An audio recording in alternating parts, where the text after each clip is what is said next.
Hi, everyone. Welcome to another episode of Grappler Union podcast. Anthony Zito alongside special guest host Javier Palomo. On this episode, we are doing the fight companion for UFC 224.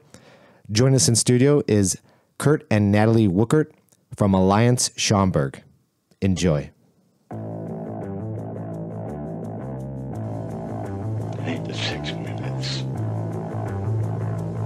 That's what happens in that 6 minutes. You told me using any technique that works.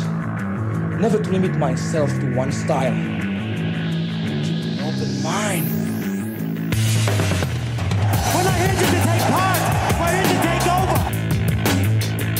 In order to become more peaceful, in order for you to become better and strategize your life. All right, we're live. Awesome. Joined by Javier, as always. Hey, guys. For a fight companion, Kurt and his wife, Natalie. What's Welcome. up? Hello, hello. Good to be here. Got those, Yeah, thanks. Got those Alliance folks in here. Man, we've been trying to get some more of you guys in here, so we're definitely working in that direction, right? Alliance likes to stay mysterious. That's the reputation we want to maintain. Oh, okay, well, I mean, that's Officially. That's interesting. Obviously, it's counter to our needs of the podcast. Indeed, yeah. It's from a marketing perspective, it's not the greatest thing, but, Right. But your school is actually moderately tucked away in the middle of nowhere. Anyhow, I mean, I know it's there, but I'd never just walk by it and find it. yeah, no, certainly not a strip mall. We're in a warehouse space. We're surrounded by technical companies making steel parts and garbage. We're actually right next to a CrossFit gym, though, a pretty popular one. But we have absolutely zero crossover in the 8 years that I've been there. I don't know that we've ever shared a student back and forth. Really? We stare at each other. Wow. We watch them run by. They watch us come in our stuff. We grimace and flex and That's it. walk on by. Yeah. Is it because you're going for the air of mystery? It is. I think that's what it is. Like nobody. It's like in Naperville, right? Your gym in Naperville? Well, there's two. There's Schaumburg. We got about 2,200 square feet mat space in Schaumburg, and there's about, I want to say it's 12, maybe 1,500 square feet of mats in Naperville. So Okay. we got two locations. Schaumburg, is that near your gym hub? Yeah, it's. I mean, it's not directly down the road, but yeah. Okay. It's down Schaumburg's the pretty road. big, I know that. Schaumburg is a big town. Yeah. There's a few jiu-jitsu schools in Schaumburg as well. But Yeah. We do literally have one that is right across the street. Do you really? Yeah. LCCT is here, and there's another. There's like a Jewel and a little strip mall right there, and the next strip mall over is P3 Martial Arts, which is was the Lovato affiliate now. Yeah, nice. Used to be a Gracie Baja, but yeah, friendly with those guys. Great group of guys. yeah, So good people all around. yeah, we're blessed in that way that as many gyms are in Schaumburg, nobody's a total asshole. That's good. Yeah, very little dojo storming going on in the Right, jiu-jitsu right. community in Schaumburg. Right. Yeah. Oh, back in 03, the terrible Dojo Storms of 03, though. Maybe we should bring him back. Dojo Storms. You want Dojo Storms? I don't know. Dude, that would be a great name for a promotion. Let's be really Dojo honest Storm? here. Yeah, like the Dojo Storm tournament would be an awesome name. Bringing it back. I'm bringing it back. That's like 1970s karate stuff, though. That's like, I mean, especially in Chicago. yeah, indeed, old school Degerberg school and Count Dante, we're going to bring us some Count Dante here. I mean, sometimes, I just want a little change it up, What the heck? A little Dojo Storm, just, Well, I mean, it's got to start with calling out a fake black belt. I mean, we'd have to identify. Oh, is that right? Oh, yeah. Or, I mean, whatever, or that your lineage is BS or something like that. And then, I don't even have to get that detailed. He just wants aggressive fights. I just want people to just come into the gym from another gym and we just all roll. Pure. Do you want it to just be rolling, like it's a Dojo Storm, but a really friendly one? Or No. like actual limbs and feelings hurt? I believe those are. I think we call them open mats now. That's what we're talking about. Dojo Storm is the new word is open mat. It's the PC version. Yeah. Remember, this is 2018 and nobody's allowed to be offended anymore. Right. No, you can't be. Everybody gets a trophy. It's all love. Right. Yeah, teams don't matter. Everybody's welcome. Yeah. Come Hey, on. we got the wrong bald guy here. Well, there's no Jimmy, Rogan. Yeah. No Rogan. No, because they're in Brazil. Rogan doesn't go out of the country. go down there anymore. He's like, fuck that. Speaking of which, I saw some UFC executives got robbed at gunpoint. Yeah. What? Well, yeah, we were just doing a little bit of On research Thursday, on the a bunch of background. them. Yeah, Oh, I somehow missed that one. What In happened? Brazil? yeah, but just armed robbery, straight up. That's all? Just a little armed robbery? Yeah, your typical. That's all. Your typical Are they Brazilian in armed Rio? robbery. Where are they at? I don't know. I missed. Yeah, this I is missed real. that part of the Is it memo. real? Yeah. Okay. Yeah. Luis and Thiago are down there and, Okay. and posted a whole bunch of pictures and whatnot. So Nice. yeah, picture of the giant Christ Man. statue. So robbed. That's terrible. Yeah, robbed at gunpoint. No injuries though. No injuries. Yeah, I mean, Right. Could have been worse, obviously. yeah. Yeah. Yeah. How many? I mean, like They didn't specify, but they made it sound like a group. So I don't know if it was like a group of suits, you know, UFC. Right. I imagine they didn't rob like Vitor Belfort and Lyoto Machida, but So God, Vitor, man, that dad bod is legit. oh yeah, wow. What the fuck? Yeah, his nipples have dropped about 3 inches in the last 3 years. I mean, what's so strange is because they show like the preview of him from previous fights. Oh, yeah. and they don't And show he's- that body. yeah, he's they growing show up in all those. the rip body of Right, Vitor. his traps have traps. Right, exactly. A lot of smiling from Mackenzie Dern. Yeah, Mackenzie can't stop the. I'm adorable. She's an odd one. She's a bit much. I don't get much of anything that she does. I just No. I like watching her destroy people. Her jujitsu's incredible. Yep. I think a lot of people treat her like she's a sex symbol or whatever, but I mean her jujitsu is absolutely fantastic. And she's not my type, so I'm just like, all right, that's Mackenzie. I'm going to watch her destroy somebody. Yeah, I feel embarrassed for her when I hear her talk. Let's not go there. We've brought it up before. There's I know, I'm YouTube just videos saying that the evolution of I'm Mackenzie's just saying, accent. it makes me embarrassed for her. I'm like, oh my God, this poor girl. Because I know people who speak multiple languages, who have lived in other places and have never adopted their, digressed, It's Right. like, Yeah. it's weird. Is she a U.S. citizen? Is she an American? Yeah, she's born in Arizona. Went to college in Arizona, I believe, also. Yeah. She's... Now Now she lives in Brazil. Right. Speaks Portuguese fluently. She doesn't live in Brazil right now. She's like living in L.A. I Is she living I thought she's living in Brazil. No, I think she's living in Brazil. Okay, I guess I don't have all the I don't the know. Somebody inner access. She just got kicked out of what's John Crouch's The Lab, right? The fight is it? The fight team that she was on with John Crouch. I'm pretty sure it's The Lab. They just asked her to leave leading up to this fight. Oh, is that right? Interesting. Yeah, and interpretation seems to be that she wasn't giving it the maximum effort. Well, the weigh-ins would seem to agree. She was 7.5 pounds overweight. God, it enrages me. Yeah. I don't like seeing anyone miss weight. Actually, let me break this out. Let me be very clear here. If you did away with weight cutting tomorrow or had a better system, I would fully support that. Sure. Okay. Up until we do that, as a professional, I expect you to make the damn weight that you signed for. Yeah, absolutely. To come in over that much weight and just seemingly not have a care in the world about it. Like it's not like she almost died. She didn't, she got on that scale. It was too much. Super, like 7.4 or whatever pounds over it was. Yeah. Looking very healthy. Right. Like that was just like you didn't even try. Yeah. I mean, Did she explain it at all? I don't think so. If she has explained it, I haven't seen it. She doesn't speak English anymore, so we don't know. So we don't know what she's saying. Did you watch any of the Embedded? Because I thought I watched the first and second Embedded. I didn't know if there was a third and fourth, but in there she does say that she's living in Brazil. That's why I think I picked it up. She may be. I believe she's training in L.A. I was under the impression she was living there now, but I could be mistaken. Interesting. But I mean, like. That's a lot of weight. And again, that's a lot of weight to carry. Yeah, that's a lot. Fight, right? Yeah. That you've known about for a while. Yeah, right. if she looked like she was like, if she walked on in that scale and looked like Skeletor and didn't make the weight, I'd be like, you have to go up. Right, she You tried. have to. Right. Like, don't ever do this to yourself again. I fully support your decision to go up a weight class or maybe two. Right. But yeah, that was not the case. Yeah. Yeah, it's no good. There's enough weight classes now in the women's division. They got 135. Right. They have 145, 35, 25, and 15. Yeah, Right? and she was shooting for 15. Right. This is supposed to be straw weight. Yeah, fight at 125. She's got the build for it. She is a lot of those girls can float not very between tall, those though, divisions. is she? She's tiny, but she's voluptuous. She's a very curvy Brazilian girl. So I don't think curves really help. Well, the ring. it helps something, not performance. right. It helps you get past that the weigh-in post conversation with Dana White, I imagine. Yeah, it definitely helps from marketing, I guess. But Yeah.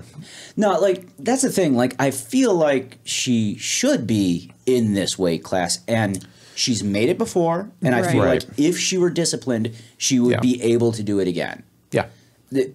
It's either that or looking again very healthy. She's Right. going to be on the smaller side at 125. She would be. Yeah. Yeah, I think Now, that's a. Yeah, I don't want to be like maybe that won't matter. Maybe I gotta see who's in the 125 division. I don't think they're all And big. the women's divisions are pretty thin, and 115 is pretty new as well. right. Yeah. So 125. Wait, 115 isn't that who's the champ right now? Rose. Rose is 115 Yeah. champ. Yeah. It's not that new. I mean, That's been the around for a newest while. one Yeah. is It's 125. no, isn't the newest one Cyborg's weight class? Oh, They- it that must they be. basically made for her. Yeah. I don't really think so. consider that right now because there's no one in that weight class. Right. They're building what was, it out. What was Ronda? Was Ronda 125 or 135? 135, yeah. Okay. Yeah. No, 145. And- That's just it's just Cyborg, and then they just Yeah. find people that just throw in that division. Right. She's the only one in that division. Just, let's get someone from any organization, anyone, please. Right. Gabby Come into Garcia. 145. Yeah, I want to see the Gabby fight, except they're friends. Like, I think there'll be a problem. Gabby Garcia and No, they Cyborg won't. are. They'll never fight. Yeah, no. they're always She's together. not 145 or even. No, Well, she right. can never Gabby, get that. Gabby's bigger than me, but Yeah. Giant. She just Significantly. fought someone, just rear naked choked her in like the first round or something. I like that. didn't see in that Japan. one. I was going to say it was in Japan. Oh, yeah, Was for it sure. a total freak show mixed match, or did they find somebody It's always rough? It I mean, I was. think the Possibility they'll find girl another was giantess. the same height it looked like, unless she was wearing stilts. No, I don't think so. She was- the she was weigh-in probably picture wearing- was ridiculous. Was it ridiculous? yeah, Okay. no. Well, and I mean, it's the thing. Like, I think Gabby's an adorable woman too. She's actually a very girly girl. You follow her on social media. She's pretty Yeah. dresses. We and- met her at was Yeah, it I Worlds? went and shook her hand Yeah. in California at Worlds. How much did it hurt? It hurt everything. I mean, she stood up and she was. I'm she's so I'm 6 sweet, foot though. two. Yeah, no, she's very nice. I'm 6'2". I walk Everyone around tells about me that. 250. She's adorable, wonderful lady, but I mean, just stood up and crushed my hand, and I'm a big fan. Like I don't get starstruck, but I was right. like overwhelmed by her presence. Wow, it, nice. was, it was something. It was something to behold. Did you ask her yeah. for a roll or no? No, God, no. I still like. Granted, she was sitting with Fabio Gurgel and a number of other nice, people. So nice. who I've met a couple times. So I was Yeah. like, hey, and then hi, Gabby, I'm Kurt, and it was an experience. Right. Yeah. But that does not change the fact that she is the nicest, but like most intimidating woman that I've ever been Yeah. near. Absolute menace, and Yeah. absolute world class Brazilian Jiu Jitsu. I think her striking leaves something to be desired, but Not her field of expertise, yeah, but which is fine. She's a it's the case of specialist. many people. Yeah. Oh, it's hard. God, how terrifying would it be if she like just lit girls up? Right, like with just epic level kickboxing Right? too. Like yeah, that, spends 3 years in Thailand, comes yeah, back. horrifying. Is this Vitor's last? This is farewell? I sure hope so. Yeah. I think that's what they're saying, right? I so- had seen that about Machida as well. Oh, is this Yeah. his too? I mean, this it is should a be. They're farewell both, fight? both guys are. Vitor's got to be what, 42, 43 years old? Is he? Yeah, I think so. I bet he's something like that. Just really it pushing doesn't matter. it. He looks like he shouldn't be doing this. Yeah, no, he's well past his prime, which Right. He's well past his prime. He's been Unless he was still on TRT, then I'd say he should be doing it. 'Cause Oh, he looked yeah. so good on TRT. He did. looked He was so great. good. He's But that was also a few years ago now. Like I don't know because they took him off it. Put him back on it. Give him a couple of years. Because He'll those be right games back. are going to be. I mean, maybe he ends up looking like Stallone after the fact. But right. Right, his head doubles in size. Growing horns. Got to shave the horns off in the morning. Oh Jesus. Yeah, he's rocking the dad bod. Yeah, I said it before. I'm so conflicted about this because, like, I just have these great memories of both of them. Machida Right. to this day has still done stuff that nobody's been able to replicate. Oh ever. yeah, no, he's incredible. You know, and Vitor. I mean, God, like early days Vitor. He's a legend. Oh Yeah, yeah, just right. amazing. Punch through somebody. Yeah. Just chain punches from one side of the Beautiful. octagon to the Yeah, other. I mean, what he does is Yeah. amazing. His tattoo is awesome too. It is. It's very nice. It was more awesome when it was a little bit more filled out. Yeah, I agree. Right, he used to be able to see more of it from one side. Well, once he retires, I guarantee he'll He's gonna. Oh yeah, back on that TRT and he'll be a Yeah. monster. Start doing jujitsu. I mean, he again might even go over full-time. to Rise. You never know. He might pick him Sure. up, or Bellator might pick him up. Right? Everyone I should don't fight. really want to. Can they? I don't want to really see either of them doing striking. Like, They're both kind of chinny. They're getting on in years. I mean, Talking I about would Vitor love, and Lyoto. Yeah, I mean, yeah. I would love to see them do some like pure grappling or something like that. Yeah, That'd be it is totally just a cool. bad idea. Nice. We Yeah. don't need Gary Goodrich like out of all of our heroes. You know, Yeah. not remembering what they said 3 minutes ago. Like, Right. Yeah, It's that not- was not that good. was emotionally devastating there Yeah, too. just grapple, guys. Grappling's a lot of fun. Right. Man, 41. Yeah. yeah. Yeah. I'm older than that guy. That's so. How messed old are up. you? I'll be 43 in July. Oh my gosh, Older than he looks, right? Yeah, it's absolutely. annoying, isn't it? No, I would have said 25. That's absurd. Would you do something about that? I don't know what to do. I'm tired of this. I'm 32. I've been bald since I was 16. So This man can grow a full head of hair. Don't you hate him more now? yeah, a little more. Yeah. And he eats pizza. Right, eats Right. pizza. Yeah. Right, Eat dude. whatever, yeah. Right, carbs, whatever. Whatever. Yeah, 4,000 calories a day, no problem. I'm only 43. I mean, I guess I'm fortunate because a lot of people think I'm younger than I am, but nobody's like, "Oh yeah, you look like you're 25." No, not that young. And how old are you, Javi? I'm 41. Okay, jeez. This is the middle-aged podcast here today. Excuse me. We're I'm also both tiny, 27. so Yeah. like I think Yeah, that's a major it's- contributing factor. People just think Yeah. we're childs, Right, exactly. child size, Child size. Well, you know what? I think there's actually something to that too. Like the amount of work that your body has to do to like maintain health. Like I feel like my heart has to work harder. Because you're 6'2". I'm 6'2", 250. Like Right. my heart has to do more work. 'Cause It's Right. got to take a toll. I just laugh at that, but you're actually probably right. I Yeah, wonder what the science is on that as to like Bad news. how people live relative to their size. I probably don't want to know. Let's look that up once he's left. Yeah. Oh man. Yeah, find out that all the most long-lived people are like pygmy size. Yeah. I mean, it makes it. John Calistine and me are gonna Yeah, make out like exactly. bandits here. It's just it's efficiency. I think it's just a straight up efficiency It's argument. the same way with dogs. Oh yeah, bigger Great dogs don't Danes last as long. Don't live very long. Right. But do tiny chihuahuas last a long time? Like, or, think or does their so. hyperactive Well, they get- metabolism they and get constant eaten. nervousness? They get carried away by birds. Right. So once upon a time, your great size was an advantage when we had actual predators. Yes, Yeah. correct. Okay. I Well, see how and it when we is. were expected to die in our 30s, like in a battle or something. Exactly. Like, in a battle or jujitsu match during a dojo storm. exactly. Right. Yeah. Oh man. Okay. Now, Yeah. these guys have never fought, right? This is the first time. I don't believe they've fought. Machida, I should say, looks great, by the way. He looks a lot bigger than. He's also a few years younger here. Is he Yeah. 36? 39. 39. Yeah. Okay, It's so not not bad. significantly younger. but he does look bigger than Vitor. He does. He Yeah, looks Vitor taller. looks thin. His face looks very small. Yeah. Because this is at 185, right? I not didn't 205. pay I attention. think it's I 185. imagine it's 185. So, yeah. Yeah, we definitely talked over all the important information that was flashing on the Yeah. screens moments ago. Natalie, you Sorry. didn't catch any of that? No, Tail of the tape. Two guys. I saw the age. Right. Now, I mean, obviously, we got a counter striker, so Yeah. Yeah, you this just this wait could for be a lot. This could be a lot of this. waiting. Yeah, Right. like pawing. Let's, Yeah. Let's see if they.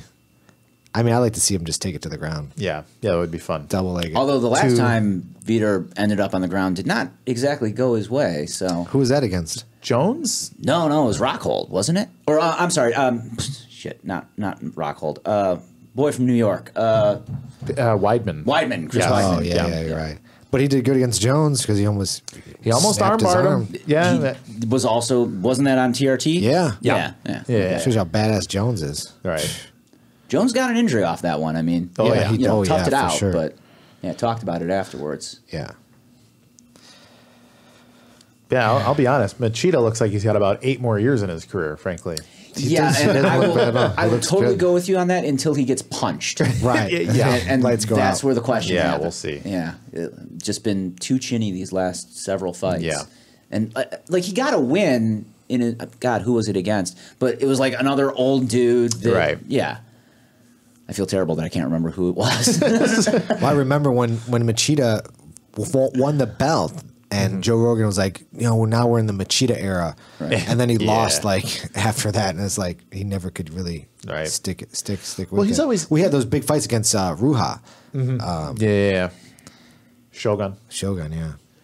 But I mean, Machida's always been so like enigmatic as a fighter. Like elusive, I believe, is the word you were looking for. Yeah, if Joe Rogan were on this broadcast right now, we would have heard it approximately his style is just times. bananas. It's that karate point style. Right. I mean, it is a great style. Like he's literally done stuff that only typically seems to work in karate movies. Yeah, absolutely. So like that's what I love probably most about him. Yeah. Is well, he it's just pulls fun. that off. And then isn't that what everybody liked about MMA initially, anyways? Like that it was blood sport. Yeah, well, right. Like let's bring a Thai guy and a Taekwondo guy and see who can kick it out harder, like that kind of thing. Like that was the show. Right. No, in many ways, it is less interesting now that it's more homogenized. Right. But we also do kind of focus on like little things now that like differentiate the fighters. Absolutely. Whereas before it was like, oh, this guy's going to do all this stuff because he does jiu-jitsu, and this guy's going to do all this stuff because he's a wrestler. Yeah. Now it's like, oh, this guy's got a really good single leg, and right. But I think that's why the popularity's gone down. I think it's become too technical. Mm-hmm. It's like listening to a couple of like high level musicians debate like who's the best violinist or something. It's like I don't know, man. Violentist. So you want to see more of a separation in style? Yeah, absolutely. I think that's what was interesting. That's what you talked about at the lunch table as a high school kid, right? Like, well, who would beat who up? Right. Right. No, I get that appeal. Yeah. I just don't think that there's any going back at this point. No, absolutely not. No, yeah. I mean, that quintet thing that they got going on in Japan is an attempt at that, and that really can't even work anyhow.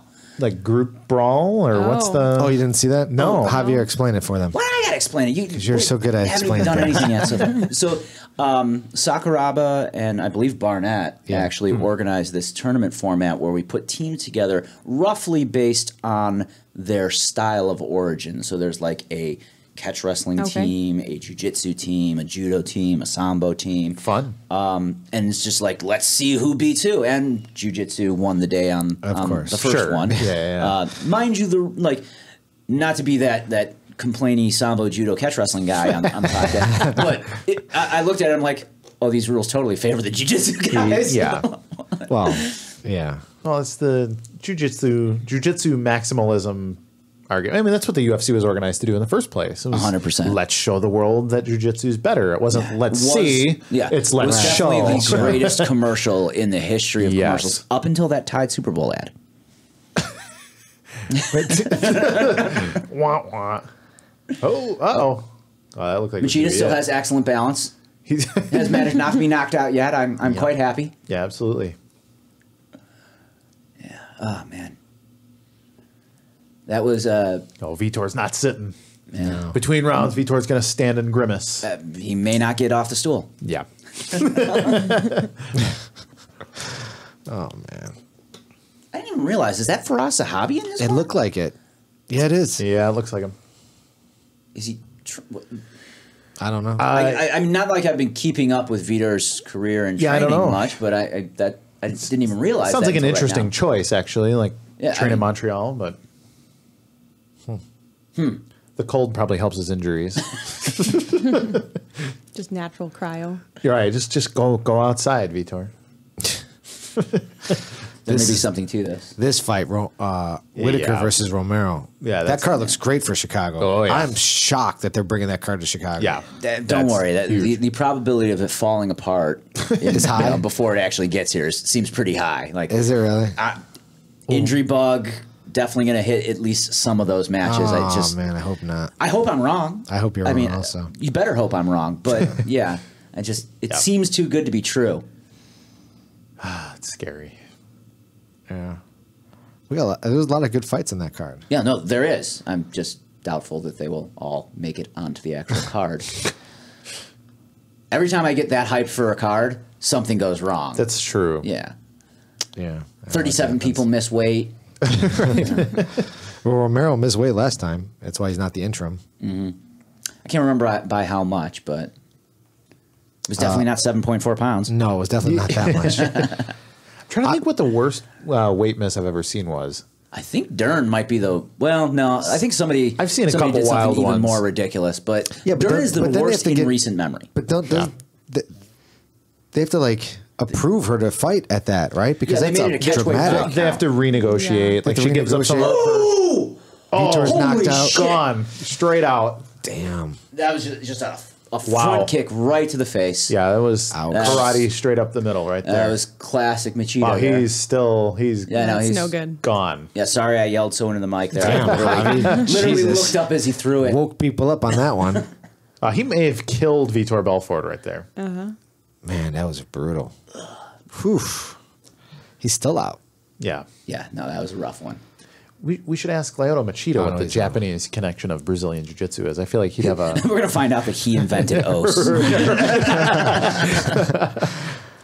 Oh, man. That was nuts. But I can appreciate, like, this type of, like, acting. Like, I don't like when someone gets knocked out and someone's running on the cage. Yeah, the screamers. I'm not a fan of that. I'm not a fan of that. Oh, yeah, wow. To be really fair, I'm not even a fan of guys doing that. Like, I understand you're excited, but I don't even like guys doing that in like a jiu-jitsu match. No. Yeah, I mean, either. No, I'm oddly comfortable with wrestlers like doing a backflip after a win, but yeah, not running around like a total idiot. Little favoritism showing. I mean, isn't that the exact same knockout that Anderson did to him? Yes. And then Machida jumping front kick to Couture. Yeah. It was like crane kick style. Exact same knockout. All right, they're shaking hands. Vitor's got a grin on his face. Dead. Yeah, he survived. Right. But yeah, getting back to that, no, that's the carriage that I want out of fights. Right. Like, if I hurt somebody in a match, that's almost exactly what I do. Right. Yeah. You know, like that was the way that I was brought up as what is proper. Not running around screaming and you know. Yeah. Jump in the cage, the whole thing. No. I don't really. And then they jump out in the crowd and they run around. Right. I just don't get it. Like I just maybe I don't have that in me. Like I would never like. Right. No, I'm the same way. I'm every time, like I go for shoulder locks a lot. So I've torn a few. Definitely injured some shoulders. And you know, at the end of it, it's they tap, and I'm always like instant shake hands. You okay? Like I don't have any animosity. I imagine if I were to fight in the cage, it'd be the same. If I ever won, if I had the ability, you're athletes. You're there to put on a show. You're there to have a good time. Right. Yeah. No. I mean. Yeah. What a kick. That's everything that I want out of a martial arts was that reaction. Right. Yeah. And I know that's probably not a very popular opinion with people overall that are looking for, the Tito Ortizes and the Chael Sonnens and the Conor McGregors of the world. But that's what I like to see. Yeah. I mean, I agree. I don't know why it's not more of a popular thing. It's just weird. Yeah, it strikes me as classy. I mean, it's just strikes me as the way to handle it. You think there's just less classy people in the world? Classy doesn't really get you like social media follows. Yeah. Well, right. What did Conor McGregor teach us about MMA? That nobody makes people are fucking stupid. Right. That nobody. Right. Well, that nobody can make money without being a hype man. I mean, UFC fighters are. Yes. No. I mean, it wasn't that long ago that GSP was the #1 paid athlete in the UFC. It's a totally different era now. It is. But I mean, it's possible. It is possible. It is possible. Of course, it probably helps to have sculpted abs. And, yes. Right. It's like, hi, I'm built like a statue. Your voice is entirely too deep to be doing a GSP impersonation, sir. I am built like a statue. I do the conditioning to be the greatest athlete in the world. Accurate. Yeah, thank you. I have no shame in admitting this. My wife was super into GSP in the era. Like that was when she was... GSP and Ronda Rousey are like her two favorite. Sure. Oddly enough, I also like them immensely. But she was so into GSP, so into it, too into it. And then she heard his first interview ever, and she's like, ruined it. That ruined it for me. No, it's bad. It's the same thing with Anderson Silva. You watch this guy, he's Terminator. He comes out, hey, I'd like to thank Dana for the fight. And, it's like, really? Like, that's what's happening right now, huh? But both of those men can kill you. Right. So. Well, and that's the thing. And I wonder if that's why they can kill you. Like, they were bullied as children. Like, well, GSP was. Right. Yeah. So we need to put the kids into martial arts and have them learn how to be fighters. And then they, You look at this, like we're weaponized nerds. Like almost every martial artist that I know that's like legit martial artists, like they got into it for that reason. So yeah, I tell people all the time that like jiu-jitsu, more so than other martial arts that I've done, seems to really break down into like a jocks and nerds breakdown. Like you'll occasionally run into that guy who's like just, you know, like I'm a former wrestler or football player that wanted to do something. No, I'm not interested in your Game of Thrones story, you know. But then the rest of the gym is 100% like talking video games and Magic the Gathering. Exactly. He's probably saying something really awesome right now. Right. We have no idea what it is. Something really classy. It's right, super classy. It's being translated. It wouldn't matter. Yeah. Yeah. No. Ah, man, that was that. I mean, I still feel bad for Vitor Belfort here, but that was a great return to form from Machida. Absolutely, picture perfect Machida win right there. That was good. Yeah. Oh God, he's gonna get a title shot. We're What's the next fight? Is it Lineker the next fight? I think so, right? Vitor's got the gloves off, so that's usually that we retiring here. Probably. This would be the time to do it. Yeah. Yeah, good for Vitor. Food's here, so I know I said let's just eat on air, but let's just pause it and eat. I said we'll watch the Lineker fight and we'll come back. Perfect. Right. Love it. Lineker doing John motherfucking Lineker things. Oh yeah. We gotta lower the volume. We can't play that. Oh yeah. You're gonna get us pulled off iTunes or whatever. YouTube's the aggressive one. That's right. Really. Yeah, YouTube's brutal. Brutal. Anything. It's kind of interesting how they do it. It's got cupping marks all over. Yeah, his we were back. commenting on that. Yeah. But not on air. Yeah, No. not on air. Yeah. Sorry. Lineker has no toxins. I don't know how I feel about that. Is that? I mean, have you guys done cupping before? I have not. Either have I. Yeah, I just didn't know if it worked. I've seen people do it. I just don't know. I think most things like that don't work. Right. Yeah. But There's definitely some placebo effect to it. It probably does something. Yeah. It leaves giant hickeys on your body. Yes, It does. that's for sure. But so does jujitsu. True. Different kinds, but yes. I think the cupping ones are less likely for me to get accused of doing something outside of my marriage. Yes, indeed. Man, I've had some awful gi hickeys and showed up to work and people have been like, "What the fuck, man?" From chokes. No one ever says anything. Mostly from collar chokes. Yeah. I definitely had one where it looked like somebody had literally tried to hang me because they had essentially hung me. Right. Yeah. Do you guys get the commentary of, you know, like is your significant other beating you type? I used to. Yeah? With the bruises on the arms. On the forearms? Yeah. People were like, I was gonna call someone for you, but I jiu-jitsu. didn't. So Yeah. So hopefully you're okay. right. Yeah. It's like, thanks. I thought you were my friend. Right. We're not. No, and I feel like I always have to explain the hickeys. No one asks, but I'm like, by the way, this is classier than Cut it it off. looks. Yeah, cut it off Preempt early. it. Yeah.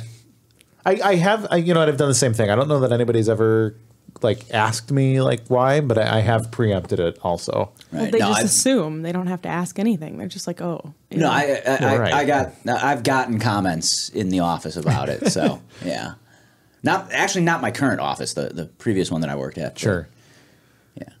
Well, yeah, you get the occasional black eye and thing. You know, and Yeah, I came to work with a black eye once, and that did not go over well. Yeah. I'm solidly convinced that I was not, but my boss thought I came to work with a concussion one time. I'm like, no, I got kneed in the head really fucking hard, but I'm fine. Right. I was drunk, but I would never come to work with a concussion. Oh, that was a interesting combo there. Yeah. Kelleher with the that was some fancy footwork. The hopscotch hop and that spinning back fist. Yeah. Actually, if I remember correctly, he's hit that a few times before. Yeah. I don't know if he's like a specialist at it or anything. Definitely botched that one by falling down. But yeah. I think it's the unorthodox, the craziness. Let's be real honest here. Like, I definitely want to spinning back fist people. Like, that's a cool move. Yeah, no. Yeah. I want to Shoney Carter the shit out of people. Yeah, if you can pull it off, absolutely. Guile from Street Fighter, you know? Right. But I mean, if you throw it 3 times a fight, every time you fight and you've never clipped anyone with it, I would stop. Right. Yeah. Decisions. Yeah. here I am talking like I'm going to step in the cage anytime. Right.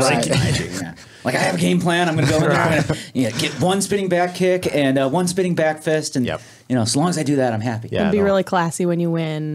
Right. That is true. No, that's I'd like to think so. You got to call your shots. Mm-hmm. Like I don't want to come off as arrogant, but I'm going to back kick you right now. All right. I've seen guys like obviously not naming names here, but like just incredible technique, super disciplined striking in the gym when they're working pads, and then they get in there and they're like winging haymakers. Oh, it's a head game. Oh yeah, 100%. Everyone we've had in here who's a fighter talks about the mental aspect of it. And how I have that problem with jiu-jitsu. You winging haymakers in jiu-jitsu? No, not the winging haymaker. Occasionally, but but no, just the nerves, and it seems to come and go. Like it's I've competed. I've probably been in 20, 30 matches, and it's like I'll go 3 where I feel great, and I'll get into 1, and I'm just like my adrenaline. Yeah, it's just like I'm a total mess. Yeah. So I really don't know. I don't know what the difference is in my headspace because I'm not a panicker. I don't get anxiety about competing, but sometimes I just walk in and I'm like, whoo, my heart beats up, and I'm like, I'm gonna lose this match for some reason. I don't competing doesn't bother me, but at Worlds I got out of my head. You got rattled. Sure. Yeah, I got rattled at Worlds. That happens. Yeah, that was a rough one. Paul likes to make fun of me on that one. I mean, to be fair, the whole listening audience probably likes to make fun of you on that one. Come on. I mean, all right. Benjamin Salas probably doesn't make fun of you. Natalie, you get a little nervous because you're a purple belt. I am. And you're going and against a destroyer. But she's going against some destroyers. You're going against some rough division right now. It was worse for me at blue belt. At blue belt, I got really nervous. At white belt, I was like too dumb to know what was going on. Like I'm gonna kill him. But at blue belt, I had to start dealing with my nerves a bit. Now at purple, I think I'm all right. You're down. I went in really confident and got my butt kicked.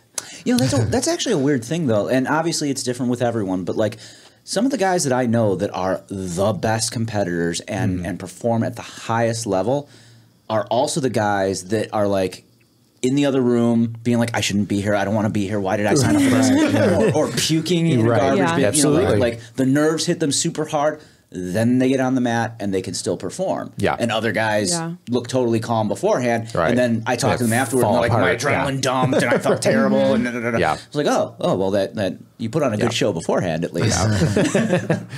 No, it is. It's incredible. And really, the casual fan, like somebody that's never been in a match or a fight of any kind, you look at this and it's like, hey, well, why does he look so tired and that kind of thing. And you just don't know until you do it. Right. Right.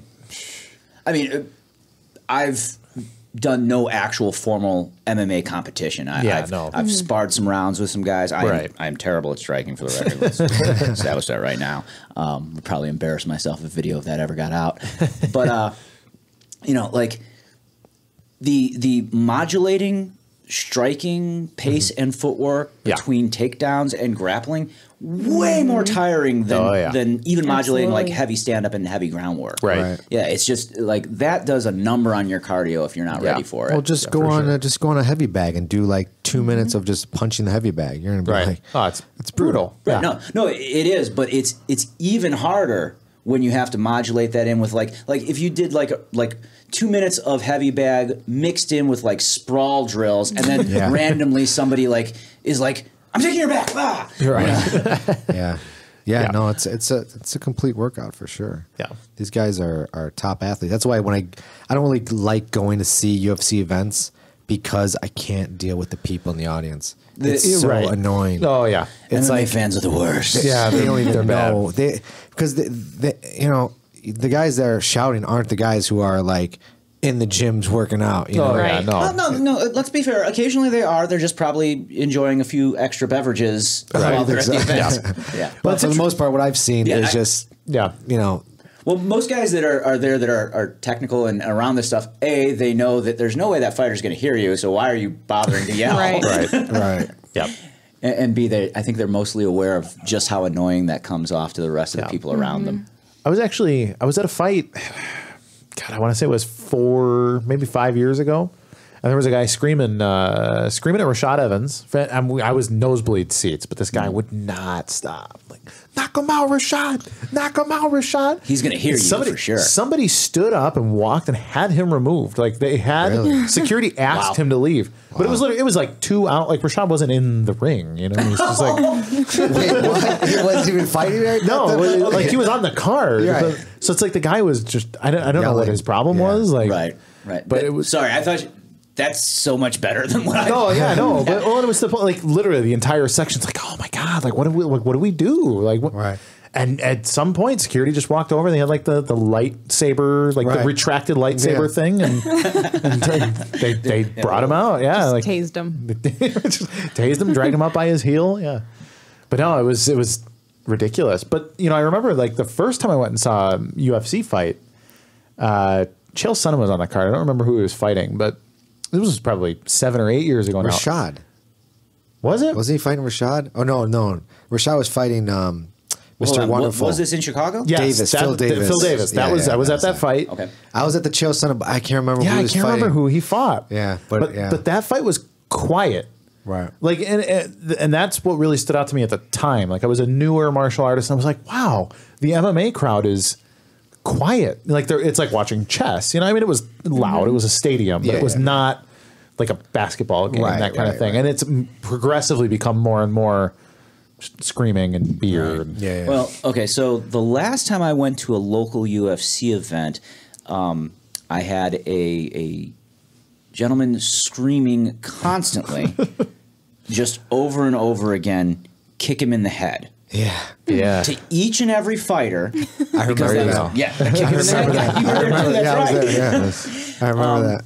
And then we just went to Bellator, which, by the way, like, we'll talk about this in a second, but we went to Bellator, and everything was going swimmingly until we had this group of young, moderately drunk, really loud, like, professional types. Move into the seats behind us, and all they wanted to do was gab as loud as possible, no matter what was going on, about work. Terrible. In their suits, wanted everyone to know they're executives. That's looking deep. That's very troubling. It's not on our preferred side, though. Yeah, but did he gas himself out right there? He may have. Yeah, he was going on guillotine for a little while. Lineker had the guillotine. I mean, it is the last round, so if you're going to sell out on something, I guess that's the time for it. It just sucks that because I don't know how the judges score that. Well, nobody's going to give him down. Well, okay, it's Brazil, but nobody's going to give him any points for getting a near submission. You know, like that. Nobody's going to count that for much of anything. Right.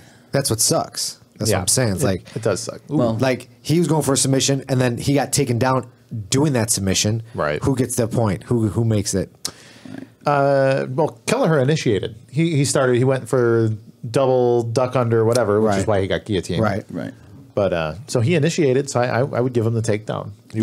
I would here too. Yeah. But I mean, that is one of the kind of flaws in MMA scoring. That absolutely. No, jiu-jitsu has been put all the way in the back seat, which is interesting since that's how it all started with jiu-jitsu, with its popularity anyway. Right. No, absolutely. You should score it more. The trouble is, it's a largely binary thing. You know, like you either tap them or you failed.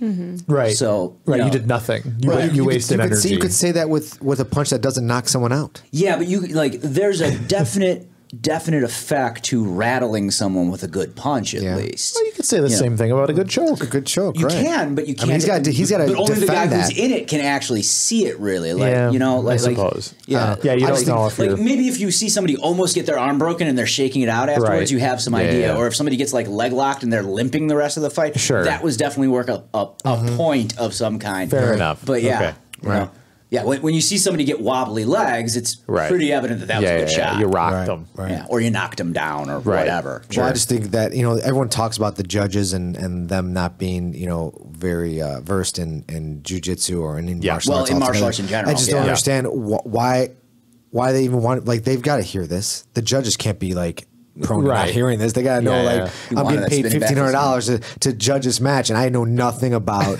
jiu-jitsu or MMA or anything like that. I think you're dead wrong. I think they're like, oh, cool, I get to get $1,500 tonight. And, right. You're overestimating the bureaucrats that get these jobs.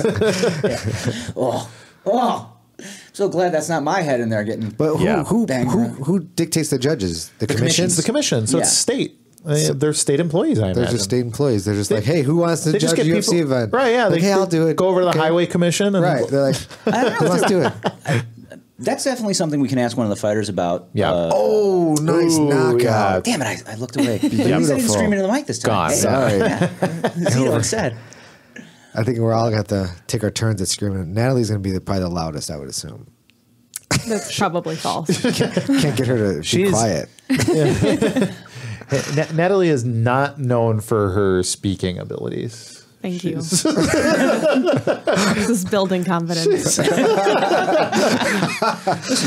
we've already established she's a mauler. Like she's quiet.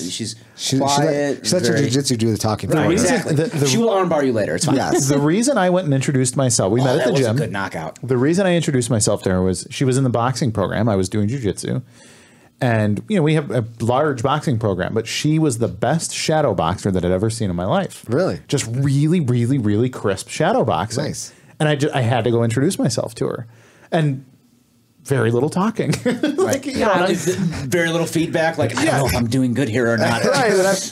And I'm a talker. So, I'm hey, I'm Kurt, blah, blah, blah, and just the feedback was minimal. It's like deer in headlights. She's looking at you. Yes. Yeah. And it took a lot of pecking away at the outer facade to get her to. I was trying to scare people away with my shadow boxing so that no one would try to talk to me. Exactly. Backfired on you grandly. It did. How do you feel about that? Like, well, we got married. You're okay at this point? Yeah. So, good thing for your persistence, sir. It all worked out. Yeah.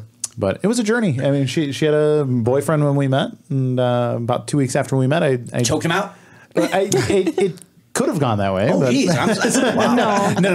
It wasn't that dramatic. But I told her right away, like two weeks after we met, I said, you know what, you should be my girlfriend instead. Good move.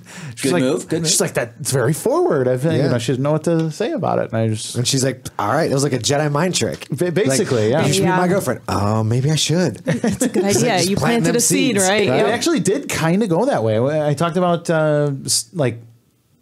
leaving. I said, hey, would you want to, I want to go check out this gym in Panama. I saw a video on YouTube. Wait. Did you guys go to Panama? We did not. No. Okay. But the initial, she was like, oh my gosh, yeah, absolutely. It sounds great. And then the next day she's like, I'm so sorry. I have a boyfriend. And logistically, this is not going to work. I don't know how to explain going to Panama with you. Right. So, but I just told her, like, well, don't worry, you'll figure something out, basically. And 2 months later, she broke up with him, moved in with me, and we got married about a little more than a year later. So wow, and now we're going on 3 years. We've been married for almost 3, and enjoying the adventures together. All of it. Yeah. You stopped her from boxing, now got her into jiu-jitsu. Correct. Now she's a purple belt. She had an MMA fight.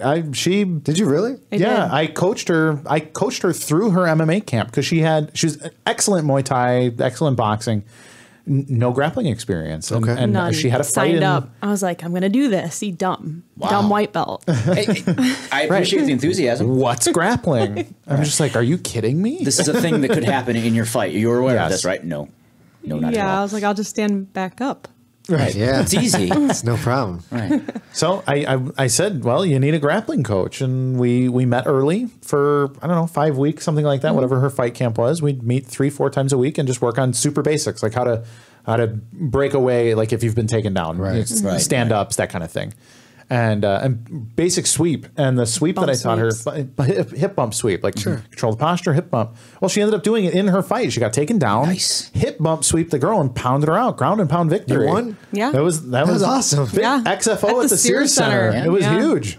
It was cool. I may have how long been was at that? XFO, actually, now that I think about it. 49. What was it? It was December 2013. Yeah. So it would be nice. 5 years going ago. on 5 years. 5 years Yeah. ago, Oh, yeah.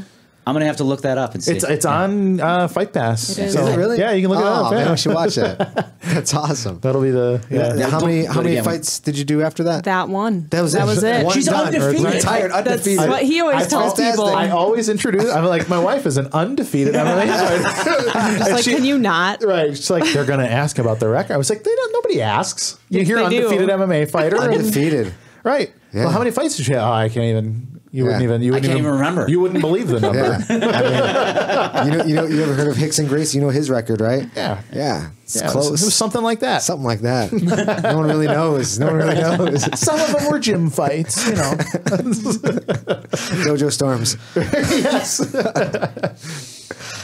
Oh man, that's so cool. So then you didn't want to fight anymore. With what made you just not want to do it anymore? I just I started jujitsu, and then I realized I had so much left to learn, and I got And you got super intimidated into- about getting back in there to do MMA. Well, no, I mean it was like the coolest thing I've ever done. Yeah, it sounds like. But I just kind of thought about long term, like where am I going to go with this? Am I going to be like the best MMA fighter, like best woman MMA fighter? And I was like, that's a lot of work and potential brain damage. So maybe I'll just do jujitsu instead. Cool. Oh, I think the other context was like at the time it was like when Ronda started her tear. Oh, So it was. I think Ronda maybe had one or two big victories. It was right. like, Yeah, that sounds right timing wise. I remember her saying like, well, "Am I going to beat Ronda someday?" Like, Right. and if the answer is no, then why bother? Well, yeah. I mean, you could aspire to be great like her, but I mean, you're your own person. You could probably beat Ronda. She sucks at striking. Yeah, now that I know she's beatable. Right. Hit Now- bump sweep yeah, and you- just beat the hell out of her. Missed opportunity. Yeah. There you go. But no, I mean that's pretty freaking awesome. I did not know that. It was a good really time. cool. Yeah. It was fun. So we are like the legit gym romance, and Yeah. Right. you know, and we're you know, Give it's not- hope. You give hope for all those guys out there. It's true. Go talk to that girl. So- Go talk to that pretty girl sparring. Right. That's actually the awkward thing because, like, when it doesn't work, it doesn't work it's the usually worst. cataclysmically. Yeah. But Oh, I is that have right? so many friends where it did. How many times didn't it work for you, Kurt? Should we know that? Undefeated. I'm undefeated. Yeah. He's undefeated. One and done. Right. I retired after my victory. great. That's the rule. That's awesome. We need to make that the hashtag. Right? Undefeated. Yeah, undefeated. Did Shogun retire? Was that what that was all about? I don't know. Oh, geez, we definitely talked over that. He was if we did. smiling. I He don't was know. smiling. I don't know if he's gonna. He's glad he's not getting punched. I'm glad he's not getting punched. There's another one. Right. Yeah. But he's surprisingly young. I think he's only like 36. I Yeah, he can see looks that. older than he, He is. does because he's been around. Wasn't he in Yeah. the Pride days? Yeah. he's No, been around he was for a like long time. 14. And he was amazing in the Pride Right. days. He was, Let's be right. very clear No, by the here. time he made it to the UFC, he was already Right. not looking great, in my opinion. Well, he also lost his fantastic soccer kick and head stomp options. Yes, Yeah. that's Right. true. That's true. How do you feel about that? Like, I really, really, really miss Pride. A fight's a fight. Yeah. I think when you signed a fight, like, when people talk about, these 12-6 elbows, or that's too much, like that kind of I don't thing. think It's anyone like- actually says that. Like, Joe Rogan beats up on people that, that do say that. But it's the rule. Some it some is still the bureaucrat. rule. It's probably John McCain's fault. Yeah, rest his soul. I heard he has cancer, like apparently, like on his deathbed. So Oh, wow. Yeah. Okay. Well, we will continue to blame things on him. Right, it's okay. still his fault that MMA is what it is today. But no, that kind of thing. I truly think a fight is a fight. Like I don't know if we were talking off air or if we were on air, but like I liked the bully brawl. Like I wanted to see the sumo guy fight the judo guy. Like that's what was fun about it. Like this is great. The level of athleticism, yes, is through the roof today, but I just think it's less interesting. And Pride was super interesting. It was. I mean, there's a lot of shady stuff going on. Right. Too, I mean, it was a but- Yakuza-owned enterprise. Yeah. Yeah. And there were guys taking dives, there were works, there was definite substance use. Sure. But with that all said, I did generally enjoy the rule set more than any other. It was just real. Like if you're going to be in a fight, you're in a fight. Like that's it. You can tap out. Like if you don't want to take a soccer kick, just tap. Like you took one. Is it that much worse than taking Vitor get hurt less when he got knocked out by Machida right there? Right now, yeah. I mean, face kick's a face kick. Yeah, no, the only situation, and I'm way more comfortable with, like, I'm talking like my opinion here matters, but like I'm way more comfortable with a soccer kick because in my mind, it delivers roughly the same kind of kick that you're going to get from like a standing roundhouse kick. Yeah, you know, like should be approximately the same power in my mind. The only time where that might not be true is if like your head's like next to the cage and has nowhere to go. Maybe you get rattled a little harder there. Knees to a downed opponent, pretty much okay with them. I don't think they're 1,000 times more devastating. Right. Head stomps, I'm a little iffy on. But that's the thing. I mean, I'm just saying. Like, it's a fight is a fight. Wouldn't it be a hard position to kind of get into? Like, how often do you have the opportunity to head stomp someone? Well, in Japan, it happened. Really? Oh yeah. I saw. There's some highlight reels. Don't get me wrong, but like I'm not squeamish about this stuff at all. Yeah. I see a man get his head stomped, and I'm like, oh. Yeah. But it's he's still moving. Like I think it just looks more brutal. But again, like because it's a stomp, like all the force is going down in your head into the mat. You know, but it's in a mat. It's not like it's on a curb. So that's where we draw the line. Bringing up that beautiful visual in my mind. I was raised in the streets, first of all. So I mean, where I come from, you know, you put your mouth on the curb, you got problems afterwards. Right. Where you came from, you've seen American History X. Right. Yeah. Right. Yeah, I come from the suburbs, and I had a Blockbuster card. Right. Well said. And also a reminder of our relative ages here. Yes. At least some portion of the listening audience not even aware of what a Blockbuster is or why they have cards. Right, what is it? Right. Not even what's Blockbuster. What's a card at this point? Yeah, exactly. I mean, I'd be very happy when my wallet is basically gone. Oh, I mean, I'm close with my phone, but not quite there yet. I'm a big fan of the small wallet. Yeah. my small wallet is still way too big. Yeah. And it's not ultimately that small, mind you. Right. But yeah. I could go with something a little bit more minimalist and be pretty happy. For sure. Well, she's looking confident. What is her name? Amanda Cooper? Cooper. Yeah. Amanda Beth Cooper, ABC, I believe it is. Oh, is that right? Clever. Yeah. I mean, got to thank the parents for that one. Yeah. I'm wrong. It is some other B name, but I'm pretty sure it's right. All right. Yeah, there's Mackenzie coming out. Man, I wonder if she's coming. Look at born Glendale, Arizona. Yeah. Yep. Was American. No longer speaks English. No longer. She quit. I mean, I don't blame her. Like, if I had the option, like, if I could fit in Brazil, I may just decide to be that person. But you'd just speak Portuguese. Yeah, you wouldn't change your broken English. You wouldn't be like, oh, I'm going to Right. So it's like if I move back to my ancestral, like I move back to Germany and I just speak English with a German accent to German people. You forget all your dialect. You're like, I don't know. Well, I'll be like, Kurt got a lot scarier. So Right. It is intimidating. It's almost like she's making fun of them, and they don't realize it. Right. I'm embarrassed. So here's the thing. Now, what if a couple of years from now she changes the story and she's like, "No, I was just really inspired by Renato Laranja." You know, like I felt like it did work for him. Right. Yeah, so I felt like it was a good move. You know, I'm sorry. Like, are we going to give her a pass on that? I'll give her a pass. Okay. I don't mind. Yeah. Until then, I want her to become popular because she's really good at jiu-jitsu, obviously, and she has hundreds of thousands of followers. I just think for a role model, it looks strange. It's weird. It's weird. It's super weird. Yeah. Especially with like the younger generation. They're very impressionable. Yeah. So when she does something silly like that, and it just doesn't look right. So I think about the kids. She looks really tired in the eyes. Is it just me? Like really puffy eyes, Yeah. it looks like? Well, she looks a little bloated. Yeah. Well, she didn't cut weight. Right. Yeah, she looks like she's at normal walking weight, I assume. Yeah. Yeah.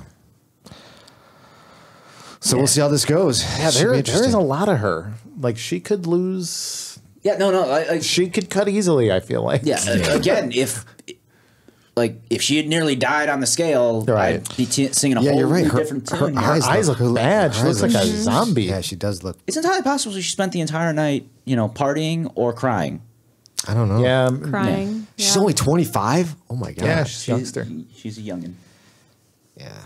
Man, 25. 5'4", 123. 5'4". She's a giant. She's like, I'm 5'4". So You're a giant too, you son of a bitch. yeah. Oh man.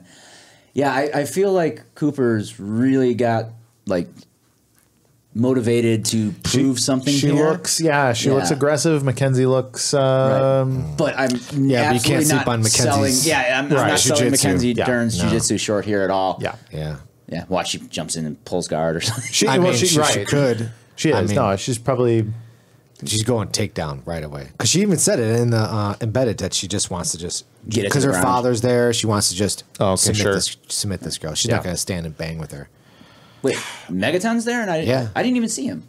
Did he walk out with her, or is he just he didn't walk out. He's in the crowd. Okay, because it's in Brazil, so he's there with her. Yeah. Oh, it says she's fighting out of Long Beach, California, Hav. Yeah. So, but she said she's living in Brazil. Mackenzie's from a lot of places. It's just. I have no idea. Well, where you live and where you fight out of, it's not necessarily the same thing. Anyhow, her camp. She looks. Oh, there he is. Yeah, there he is. There we go. Very recognizable there. Yeah. Mackenzie, she looks super wigged out though. Yeah, something. Maybe that's just what she looks like without makeup. And maybe you follow her on Instagram. She's always done up. All right. Yeah, if you look at her highlight reel, she kind of looks like that. All right. Well, yeah, but that's she's 25. Look at her eyes. Fight. That's it's just really she looks like she was crying all night. Yeah, or partying. Maybe she or some terrible combination of the two. Yeah, one precedes the other. Okay. She fought Gabby in jiu-jitsu and won. Mm-hmm. Yeah, about that. By advantage, right? Yeah. It wasn't a win-win. I don't think you actually beat Gabby until you I mean, submit her. But that was a hell of a fight. I mean, it was. It was a battle, but I don't know. I don't like those kind of wins. Like if you're going to dethrone somebody, you got to dethrone them. You know? I don't disagree with you, but me being a smaller guy, if I was going against someone that was like twice my size, three times my size, and I was able to just get an advantage on them, they couldn't do anything to me. Fair enough. I take that as a win. All right, I'll take it. It was definitely to a the moral 6'2", victory. 250 pound guy. All right, just crush him, bro. Just Come on. crush. All right, Mackenzie with the haymakers. Swinging. Yeah, her stand-up is got some ways to go. Yeah. I feel like there's certain divisions, though, where you can be a bit more of a specialist and still get away with it. And those divisions are mostly the newer ones. Yeah. No, absolutely. They get more competitive over time, for sure. What do you guys think about Rose retaining the belt? She's a terrifying woman. She's so good. She's so good. Yeah, just everything about her is sharp. Yeah. And she's a good champion. Yeah. She's humble. I like her attitude. She's a good example. I will 100% gladly admit on air that fight the first one did not go at all how I thought. No. I thought she had a chance by submission. Yeah. I thought Joanna. I thought maybe she could take a judge's decision. Right. I definitely thought she could, pull some flying shit out and surprise submission. Maybe take her down and finish. But I didn't see that coming at all. Yeah. Well, I was not aware that she had. I liked Joanna until the come up to that first fight because I think it just got out of hand. Because I don't like the. Don't go. Okay. Well. Mackenzie on top, half guard, and full mount. That's it. I mean, it's not it Checking yet. the back. It's over. Dunzo. Here comes the there we go. She's tapping already? No, she's trying to get out of it, but it's over. There. Yeah, she's done. All right. And it was almost like she tripped on top of her. Yeah. That was. Did you see that? Yeah. It was weird. It was weird. It wasn't like a takedown. Like, we kind of tripped and fell down on top of you. It's the momentum she needed. Right. But Mackenzie Dern, second victory in the UFC. There it was. Right? That's her second? Now let's hope that everything comes together for the next fight. Yeah. Could definitely use. I mean, she could be a huge star in the UFC. She could. She just gotta get it together. Yeah. No. She's already a big girl in the division. I probably shouldn't be ripping on Mackenzie. No. But it's unprofessional. It's just. I mean, she knows it's unprofessional. It's not. Yeah. Yeah. And I don't know. I don't know if she's lazy. I don't know if she's got a bajillion things going on in her life that somehow fucked it up. Leo Vieira? Yeah, I was gonna say. I think it was Leo Vieira cornering Mackenzie. I see what happened. Wow. Okay. That was Mackenzie good. clipped her to take her down. Yeah. All right. Let's see. And then Nice. right on the button. Wow. Beautiful. Yeah. Okay. All right, no, Mackenzie. I'll take that back. Yeah. She clipped her and then came in. jumped Yeah, I on missed it from the like. I think we were watching from the back. Yeah. But how do you let her get that choke so deep? Yeah, it's, I know. when you don't know game at all. She was out I was too. You gonna say, could see she yeah. was. Do not reached- think she has much in the way of grappling at all. I From mean, it's just what like I've seen of her. She wasn't even trying to defend that. Like Mackenzie's on your back, you got to be tucked and just. I think that's fascinating. Like, But she I might have feel been a little wobbled. Yeah, she was. But I think that's what's so interesting. Like, I feel like every time a new division is added, and we've seen it obviously more recently with the women's divisions, like when they added, the division for Ronda, like you see like all like these new fighters. I feel like everybody has like this striking bias, and then the champion is always the best grappler until everybody kind of catches up and becomes to a the level. well-rounded Yeah. MMA fighter. Yeah. But the high-level grappler just consistently in a new division just dominates. Poor what was her name? Cooper. Yeah, Amanda? Amanda Beth Cooper. Amanda Beth Cooper, ABC. She, she comes from a background of like, hey, I'm going to be a professional fighter by being a kickboxer, and I don't know where that logic comes from. Like I think the U.S. and like Great Britain, I feel like that's kind of where boxing and kickboxing is like paramount. But Just forgetting Thailand entirely. well, how many Thai fighters are there in MMA? I feel like there aren't that many. Not many, not enough, definitely. But Yeah. like the sport is still growing in Asia, Right. In general. Sure. They have a translator for her. Do they? Oh, they Yeah, do. it's the dude. The Portuguese translator is there. Mackenzie, you speak English. No, she doesn't. He talks She's to her in speaking Portuguese. directly to the crowd, though. It's unbelievable. but I mean, like But she could be speaking directly to the crowd herself, in both languages. for sure, In both 100%. languages. She Yeah. speaks both languages fluently. Yeah. Actually, I can't speak with authority. Her Portuguese could be utterly terrible. And I Could wouldn't be. know. Yeah, we don't know. It's like, oh God, her Portuguese is worse than her English. Yeah, she is just literally Renato about the whole thing. Want to say thank you, Brazil.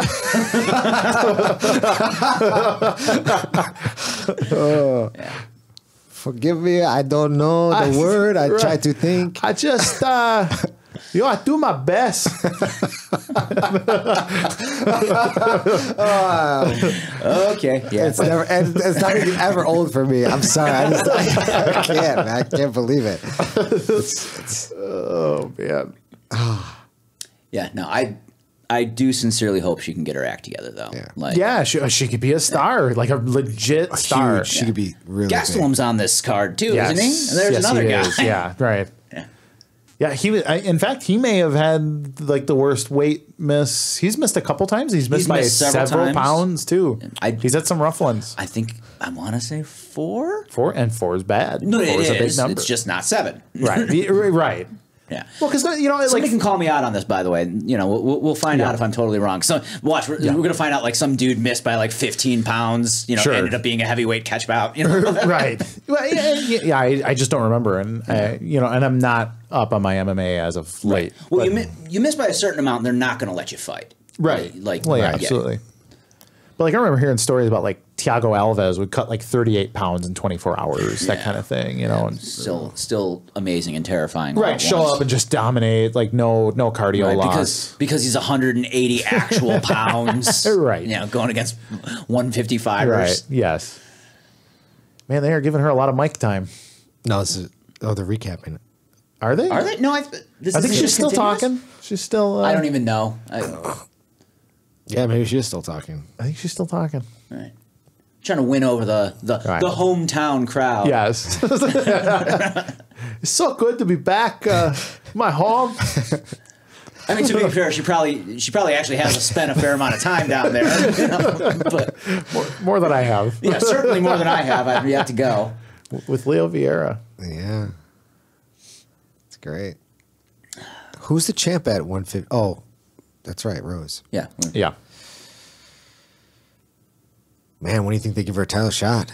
Who do you think she's going to have to beat? I don't know this division. I don't want her to get a title shot anytime soon. I want her to round out her skills. Yeah. What do you think, like, Claudia? Claudia would be a good fight for her. Yeah. Claudia's a mauler. I'm just saying. Yeah, no, I mean, like, Claudia's one Legit. of the... Yeah. I mean, you're not going to take her down and just submit Claudia. Right, but she's one of the ones that, like, you want to talk about somebody who I think could have a title shot. You think she could have a title shot? Yeah. I see what you're saying. But against who? You got to have somebody. Who? I don't know who the champ is. Rose is the champ. In this division? Yeah, 115. Yeah, Oh, it's 150. I know, because I keep looking at Mackenzie, who is 123 pounds at weigh-in, and saying that's 125. Right. My bad. Yeah, no. Against Rose. So Claudia could, I don't know who else would be in this division that she can fight. Mackenzie could fight. Yeah, I'm not sure. Yeah, they're gonna. I mean, I want to see her get a slow build, round out her skills, get her fucking act together. Right. Diet wise, you mean? Everything. Like, her striking obviously leaves a lot to be desired. Right. I mean, I don't know. I like seeing professional fighters treat it as their profession. Right. Be professional. Right. You know, am I asking too much there? I don't think so. You're in the position of a world-class athlete. Yeah. Please act like Therefore, So the worst weight cut miss. here it is. His webpage is not available anymore. Oh, she just young. my She gosh. tried to young Jamie us. I did. I And the tried. internet failed. yeah. Ah, damn it. It was by 11 pounds. Oh, Jesus. Anthony Johnson. Oh, That's not surprising, That's- actually. because that was at Did they let him 170. fight? Did they let him fight, though? I don't can't- think there's so. too many Yeah. pop-up ads. I can't even tell you. Thank you for that research, though. That MMA was at media, 170. it's nothing but 100% somebody at home knew that, and they just weren't me. Right. And they're like, I should be on that show. Right. Who gave these idiots a show? Natalie, have you ever fought against or trained with some high level black belts, women black belts? Your opportunities? I don't think They don't think so. No, huh? No. Have you rolled with Debbie? We have a black belt I don't trains think in so. Naperville. Oh, do you? Yeah, Debbie Rorty. She's black belt for about a year and a half. Nice. Believe it or not, I'm also shy on the mats. We've rolled together. We've done no-gi together Yeah. in Lombard. Yeah. But why are you shy on the mats? I don't know.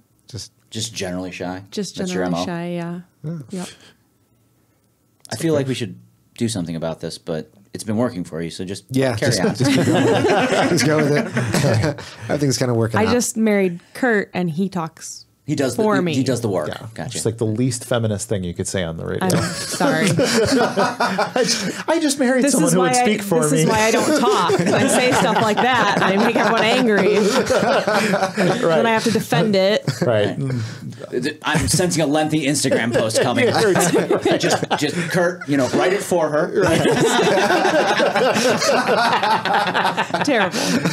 We are awful human beings. Oh, man. But I mean, it works, Let's be real honest here. So long as it works, that's all that friggin' matters. Right. And that's what I always say. I just think of that, that Eddie Murphy Raw. You ever see that? Oh, Eddie dear Murphy God. Raw, where he talks about Chinese women and Japanese women being very submissive, and they look at him and they would look to their husband, and the husband looked at them and say, "You may speak." And then she spoke. I just think of that. When I'm not saying that's great. I just think of that when she said that. I'm just like, oh, okay. So he could just speak for you. Okay. Well, it's funny because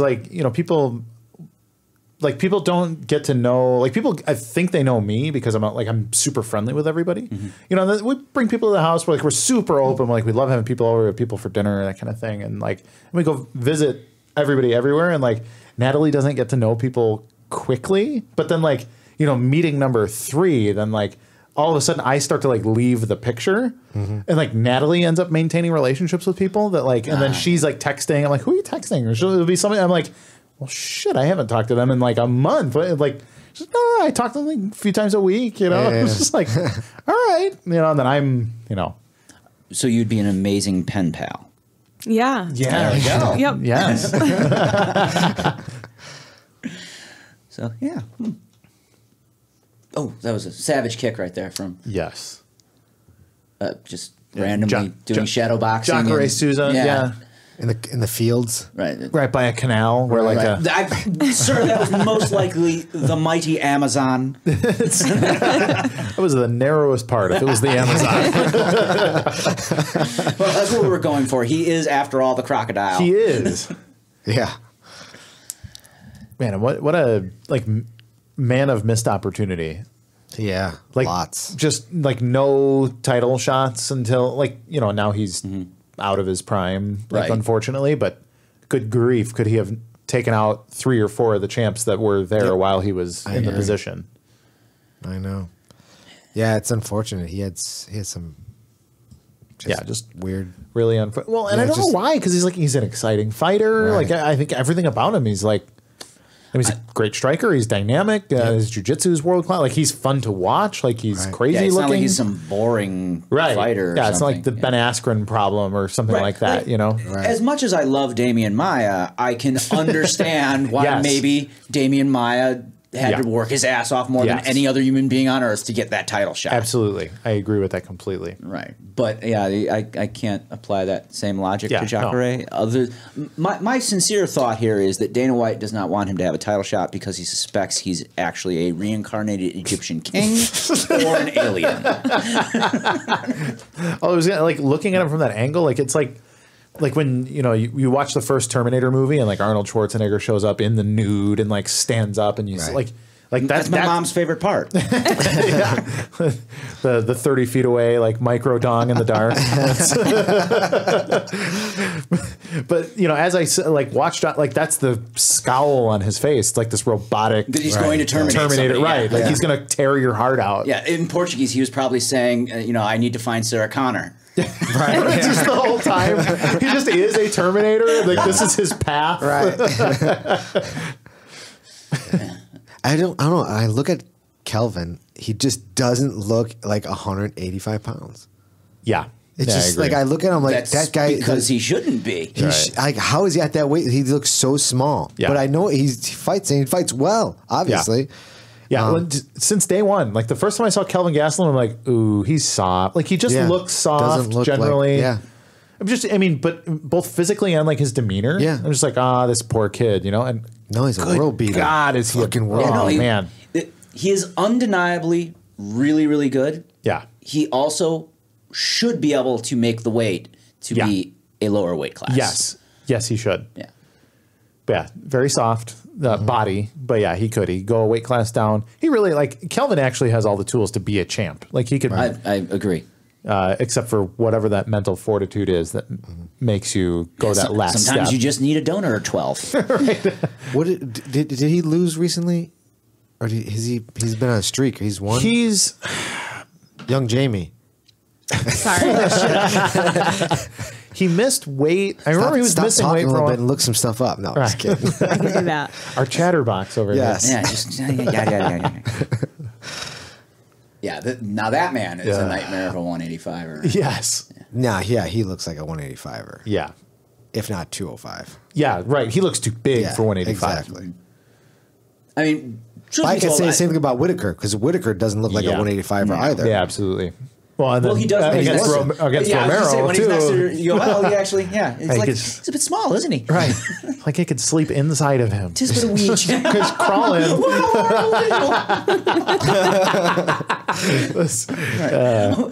Kurt, rewind. Would you like to tell us about the Yoel Romero flesh suit you have at home? Oh man, yeah, he's growing his hair back. Yeah, interesting choice with the hair. He's got the fade too. It's interesting. Razor blade. Full on fro. Yeah.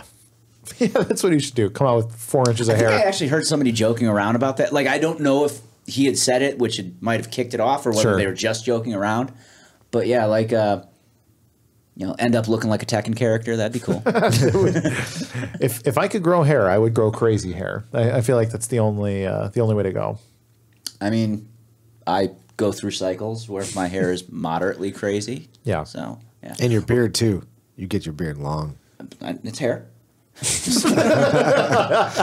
It already When was the last time you shaved completely? Long time, huh? Oh, geez, man. I don't actually know that I've shaved completely because I think I always have... Some kind of stubble or something? No. I've, either a mustache or at least a goatee. My wife actually hates the way my face looks without facial hair.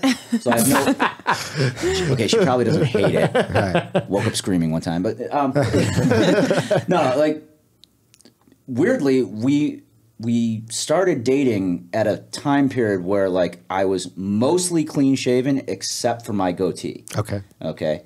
And I grew back my mustache at one point. I believe we were still dating at the time. And she's like, yes, don't ever let it leave. Interesting. Yeah.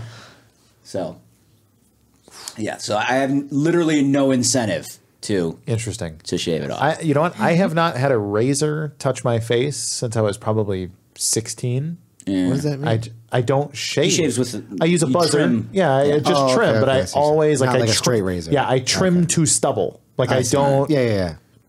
Yeah, I do. And those are the worst days to roll with him. Right after the stubble. Yes. Yeah.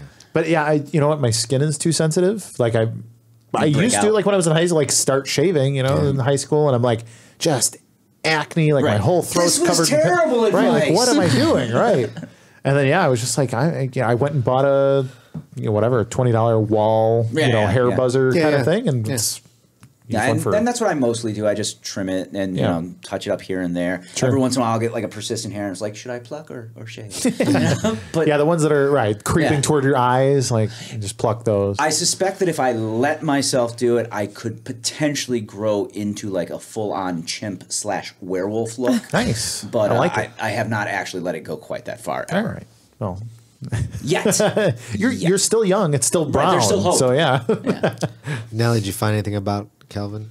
Did he lose? What was I supposed to look up again, though? His record. Did he lose recently? He won against Michael Bisping. Right. Oh, okay. Yeah. I What forgot about that. before that? He lost against Weidman. That's it. Oh, yeah. That's Weidman. Yeah. Okay. That's a tough loss. Yeah, Weidman is such a beast. Yeah. Or he's totally off his game and gets mauled. Yeah, that also. But yeah, I still feel like it'd be like when I look at Weidman, like I look at somebody that like even on his worst day, like would hurt me to punch. like do not hit the Weidman. Right. And maybe it's just like the Anderson Silva effect, Right, like watching the leg break on him. But I don't know. I look at him and I'm like, man, I feel like his soft parts would be painful to to bludgeon. On this podcast, we have discovered that Weidman is secretly Colossus. Indeed. Man.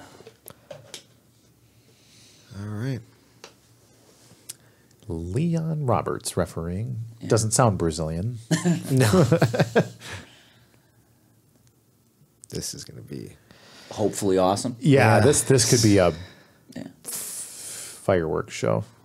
Javi, you were talking about Bellator. Yes, I was. What were you going to say? Well, one of the details that surprised me about Bellator, one, really, really good show. It's the second Bellator I've seen live, and this one was just way more amazing. Like, the whole card was just fantastic, basically from top to bottom. A lot of finishes. Right. The crowd was really into it. But the thing that shocked, I mean, like, I shouldn't say shocked, but, like, I have never heard an arena erupt the way they did for Fedor. Really? Well, I mean, it's Fedor. I know, but still, it was like... Yeah, but is he really well known in Chicago? Well, but... You know, by these fans, Fedor's are older, old school. Yeah, but I mean, that's the thing. It's there's still plenty of fans that are in that era. It's like picture like Michael Jordan showing up to play basketball in Japan today. Like, you know, it's like that kind of thing. It's just kind of like, wow, you know, in 2018, I'm going to watch Fedor fight. Right. Like that's kind of a. I guess at the end of the day, I wasn't so much surprised by it as I just wasn't ready for it. Sure. I think that's awesome. Yeah. What did he walk out to? What was his song? It's something Russian, I believe, the national anthem. Some terrifying Russian song, I'm sure. Yeah. And there's another one where I just love his composure and demeanor. I'm talking about Fedor here, although as Gastelum is balancing on one leg, his composure is excellent relevant too. here, yes. He's punching too. Look Yeah, at Jacare looked like he's probably getting rocked by it. leg lock. Interesting. To a guy from 10th Planet, that's kind of strange. Yeah. I think he's seen that before. I think Jacare's, done a leg lock or 3 in his day. I don't disagree with you. I'm just saying it's kind of interesting that, Oh, yeah, Kelvin's the 10th Planet guy. 10th Planet guy, yeah. He is still, right? Last I checked. Yeah. But he's still got that. There. No. Pass. Nice. Let's do that just a pass. Look at that. Yeah. Side control. Well, I think he wanted the leg lock. Yeah. But ended up in a good position. Very good. I don't want to be underneath Jacare. No. I mean, I don't want to be under anyone named Jacare for the record. Right. Yeah, that doesn't go well. Yeah. Yeah. Let's see, what is he setting up here? Armbar. It's got to be. Not a good look right now, Kelvin. Yeah, no, this is all trouble. Why is he flat on his back? I don't think because Jacare has put him there for the time being. When Jacare makes that decision for you, you just ride it out. He's got. I mean, he's letting him just go to mount. He's not really getting punched in the face but right now. He's just letting him mount him. Like, yeah, that's also bad. Yeah, why is he? Why would he? Awful decisions have been made. Yeah. Okay, retains guard. Okay. That was weird that back he in was half like, guard there. Yeah. Looking for lockdown. Looks like he's got the lockdown. Yeah, he does. Yeah. Sweep him. Yeah. Because it's just that easy. You're right. Yeah. Something tells me Jacare doesn't lose points. Right to mount. Chooses not to be swept, and thus was not swept. Yeah. Ooh. Another. Yeah. Minute and 45 Escape. left, and Jacare on top. In full mount. Jesus. Yeah.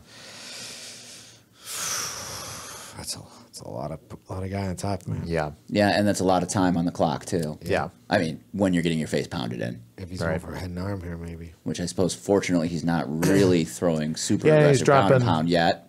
He's just dropping him. He's looking to submit Decent him, I think. pace. Yeah, I think he For wants sure to open him looking up. to submit Yeah. Oh, that was well. a nasty elbow. That opens something up. Heavy elbow, yeah. Yeah. And 2, 3. There you go. Arm. Oh, Arm yeah. bar. Oh, He God. was just waiting for that arm, man. Just waiting for it. Look at that. That was great. Yeah. Got a minute, but his back's up to the cage. Yeah, not that's a the problem. best. Okay. But still got that arm. Deep. Gangster. Yeah. Arm bar from guard. Classic. In Brazil. Bonus points for that, right? He's got his feet crossed, though. Yeah, what's up That's with okay, that? though. That's Is okay. that Because okay he's to do that? Jacare. In MMA, it's a little more need reasonable. to do that, the right? slippery. Yeah. But still, you're going to want to pull down. Yeah. Did he just push his toes out of the... He may have, yeah.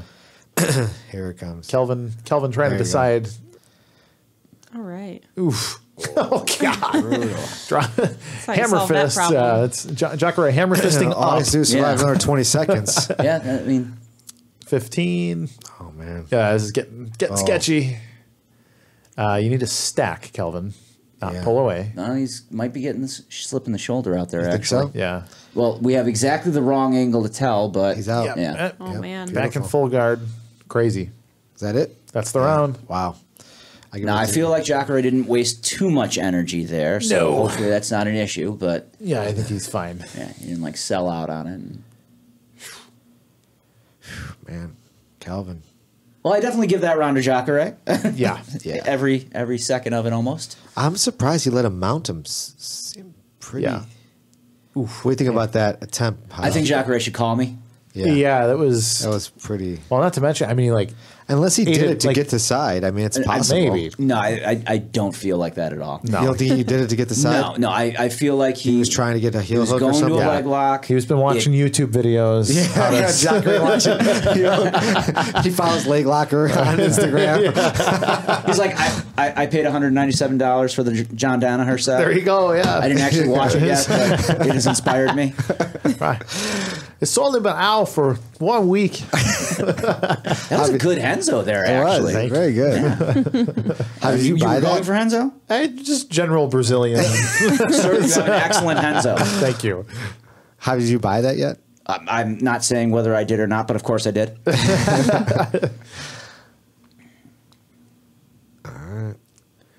Round 2. Yeah. Yeah, Jacare looks weird with hair. He does. Like it doesn't look real. Ooh.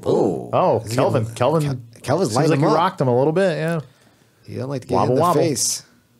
I mean, I don't think that's really been an issue, but I think he might have clipped him. Yeah. Why is Jacare going for that takedown? I mean, he usually does. Yeah, he does Does he? those. Yeah, he I mean, he's knocked guys out before. no, Yeah. he has, but But Kelvin's got heavy hands. Oh, but yeah, he Kelvin's does. also a serious wrestler, too. Yeah. Right. He's- Oh, yeah. He's not Kelvin's feel got a like- lot of tools. I feel like he might be better off with like a clinch and inside trip combo, or rather than taking long shots. Yeah, Jacare needs to kind of bully his way to the ground because Kelvin is probably the better wrestler. Yeah. Jacare's got some good judo. He does. Does he? Yeah. Yes, legit good judo. He was known for tossing guys with like Uchimata and, Yeah. and I see. shoulder throws and things like that in jiu-jitsu. Ooh, man, That was nice. Ooh, Calvin so can is that. take it, man. Yeah, he can. It doesn't seem to bug him. Right. I mean, he doesn't even flinch Yeah. unless Jacare just doesn't hit that hard. I feel like you're wrong on that. I'm not going to test it with my chin, but Yeah, I agree. yeah. But man, now this is where he should Yeah. do his judo. Well, and here's the problem. Like, Kelvin's quite a bit younger. Like, this, getting into round 2. Jacare is starting to look maybe a little bit tired. Yeah. And he's tooling him up. Maybe that first round, No, he wanted him to do exactly what he did. Yeah. You know? But again, like I don't feel like Jacare burned a lot of energy in that exchange. Yeah, because he overall. mounted him pretty easily. It Right. wasn't like trying to. So like it wasn't like some grueling Right. take Take down and just waiting and hanging on a guillotine sitting for too long or guard. anything like that. Right. Yeah. If he's slowing down now, maybe it is a cardio issue, but it's Yeah. also because he's taking a couple of shots. And Yeah. Oh, yeah. Kelvin's pushing a pace caught him on the feet clean. here. I mean, Both yeah. men appear to be bleeding a little bit. Are we sure that that's just not Jacare's blood on Kelvin? Oh, Oh, could actually, be. Yeah. It's just Jacare bleeding. yeah, it's just Jacare bleeding. I can only imagine how the crowd's going to. I mean, it'll be dead silent, but how the crowd would react if Kelvin pulls this off. Yeah. I mean, he's looking pretty good. Yeah, he looks sharp. I mean, just that as might we be say it, that. actually. Oh, you've just gone into Jacare's Kelvin. guard. So Yeah, you this- better lock that up, Jacare. Yeah. Okay. Yeah. Ooh, he's Smashing getting through dumped. that. Smash Wow. through. Yeah, all right. Beautiful. Jacare turtles up. Wow, looking Nice. No, back let him on his stand up. back. Let him stand Yeah. up. Yep. Yeah, that is the He's smart got to move get up. there. Look at him. He can't lay like that. Soccer kick him. Yeah. Quick. Well, you can still soccer kick the legs. Yeah. Yeah. Yeah, I don't think that many guys are doing that these days. Because why? All right. That was very good decision of Calvin to Yeah, actually yeah, no, that- let him stand up. Yeah, absolutely. That was You don't want to correct go move. jump into his guard. Right. Unless Oh. he gets knocked out now. That was That'd just be awkward. weird. Yeah, Jacare looks like he's seeing 3 of Kelvin and not sure if he should punch the one in the middle. Right. Yeah. He's Always punch the definitely- one in the middle. That's He's definitely a little wobbly. His legs. Yeah. He's a little flat-footed. Yep. Phew. Yeah, he's got Gumby legs going on. Yeah. See how he's just walking, just stepping. He's not even on his toes anymore. Man. leg kick's a good decision there. Ooh. Yep. Superman. Yeah, Kelvin pecking away at the legs a little bit.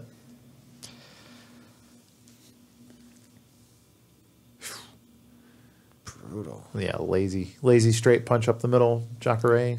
Natalie, anything to add to this? No. You're so talking. Thank you. All of your commentary is great. Is it? We're doing a good job. Yep, Thank you. spot on. You Thank have you. it covered. Just watching this make you think like, man, I could do this again. She could take Jacare. That's what she's Yeah. thinking right now. Right, I just feel like I have the build for it. Yes, I think you could make the weight pretty easily. I don't think On a you diet of Yep. donuts. Yes. Yeah, on a she- diet of eat whatever you want Sounds good. and eat whatever your husband eats as well. Yeah, no. Just double it up. You fight at what weight division do you fight at? women. Middle right now. You're at middle. Nice. Keto helped me drop from middle heavy to middle. How long have you been doing keto? On and off for about like 6 months. How's it going? Good. How do you feel? Like, do you actually like? Because I don't know anyone that's doing keto, so I feel good. What do you The feel first like 10 besides days a little are bit of awful. hobby. The first 10. Yeah. Yeah, it really depends like how you used to eat before you started keto. If Okay. you're someone who like eats a lot of carbs, you're going to feel pretty bad and you're going to get the keto flu. But I actually surprisingly didn't get that. Like I was shocked Yeah. because everyone warned me about it, Sure. and I'm like, oh, this is gonna be terrible because I love potatoes and pasta and rice and all this stuff, and yeah, never had it. So that's good. So keto, you just can't have pasta. Or You just can't have carbs? any carbs, No really. carbs. Yeah. That's it. Including like fruit. You can't eat too much fruit. right, like there's you could have No acai. no, Probably not, definitely no. no No, acai. yeah. For sure Too not much with sugar, granola. yeah. God damn it, somebody's taking a drink right now. Nothing sweet. Like unless it's like artificial sweeteners. Yeah. Nothing starchy. So no sugar, like no donuts, no, Yeah. cookies, No, nothing none. like So that. Zero. let's explain this. God. Carbs are sugar, Zito. Oh yeah. Okay. That'd be bad for me. Yeah. No beer. Yeah, no beer. That's fine. Yeah, so anything grain or sugar based. So you're stuck to eating meats, fatty meats preferred. Vegetables. Vegetables. Okay. Yeah. Cheese. Yeah, Cheese, dairy's okay. good if you're, There's a lot if of you're really okay good with dairy, things. that's Yeah. fine. Yeah. Yeah. Let's be very clear. This is easy for me because like all of my favorite foods are basically on the diet, and the only thing I'm losing is all of my favorite side dishes. Correct. What Yeah. about sushi? No sushi, right? Because of the Sushi's rice, totally fine in Yeah. terms of the raw fish part of it. but not the rice. Yeah, the rice is a problem. would be a Well, problem. and it right? depends how strict you're being too. Like you can cycle keto. You don't have to be strict keto all the time. What does that mean? Especially when you say? so like, do 2 days a week where you're not doing keto, 5 days a I week see. where you're on. So you can go in and out of it pretty Yeah. Yeah. easily. Once you train your body to be able to get into ketosis, then you can kind of hop in and out. Okay. But really, to do it well, you should do it for months to kind of acclimate your body to living on fat. Okay. Because otherwise, your whole metabolism, your brain, and everything functions on sugar. So almost everybody is functioning on sugar. You use sugar for energy. You use sugar to process your thoughts. But what ketosis does is you're processing fat. You're using fat for fuel, and then you get minerals, which are ketones, that get into your brain. It gives you more focus, more drive. Is that right? The clarity's through the roof. I would say that's the biggest thing. the energy too. You don't get that like post meal, I need a nap or any of that. Yeah, no crash. Very consistent energy through the day, and I need a lot less sleep. So when I'm full ketosis, I can function like a beast on 5 or 6 hours of sleep, no problem. Whereas like if I start eating, birthday cake, like I'm immediately Done. 8-9 hours, and I still wake up exhausted. Yeah. It just kind of depends what your goals are too. I know a lot of people have less explosive energy when they're on keto. So, if you're going to try and do sprints, it's not going to work well for you I see. on keto. I don't find that I typically have that problem so long as I'm consuming a lot of fats, but I Yeah. absolutely know that like John Brooks and other people that are more knowledgeable about nutrition than me are probably pulling their hair out with me saying that. Yeah. But I've never truly tested my like I've never done like serious research and analysis on how I perform Right. on like a mostly ketogenic diet versus on a greater amount of carbs. A nice judo trip there. And what'd I say Jacare. there? Jacare is he's damn just gassed. Yeah, he's getting beat up. He's looking tired. I mean, he's just. Yeah, no, it's I don't know what he's talking to the He's referee complaining about. at the Look at the ref. Yeah, I don't know. Pointing at his ribs, but like irritated, not like he's hurt. Right. It's a. So I mean, I've listened to Joe Rogan's podcast many times, and they had people on about ketosis, and I understand some of the idea around it. I don't know. I don't know if it would fit with my lifestyle.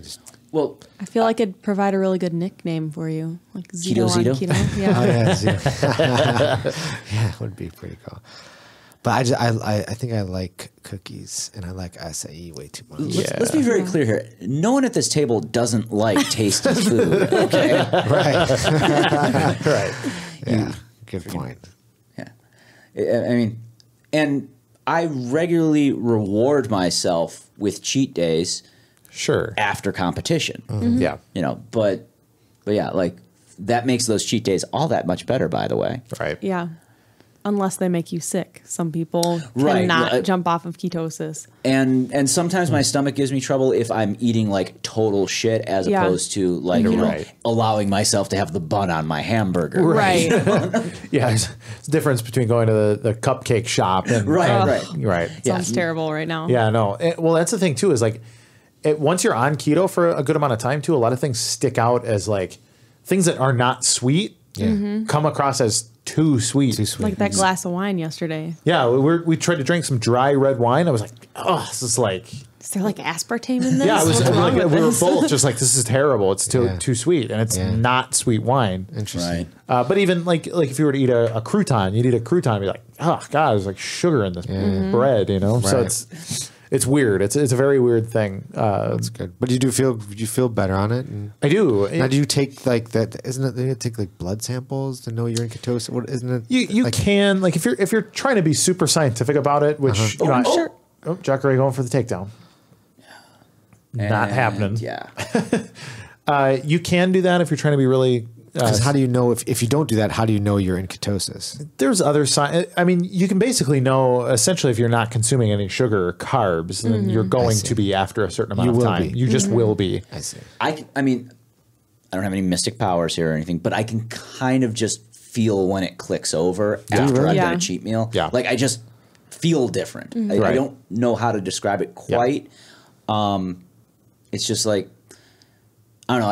I can tell like the fuel that I'm running on is cleaner. You know, like, that's the best way to explain it. For me, it's I'm an eater. I'm like a, I eat to celebrate. I eat when I'm upset. I eat when I'm stressed out. I like to eat. I'll eat 10,000 calories a day. I'm going to give you a fist bump. Not right now. monitored. but so I'm hungry all the time. But when keto clicks, I don't need to eat.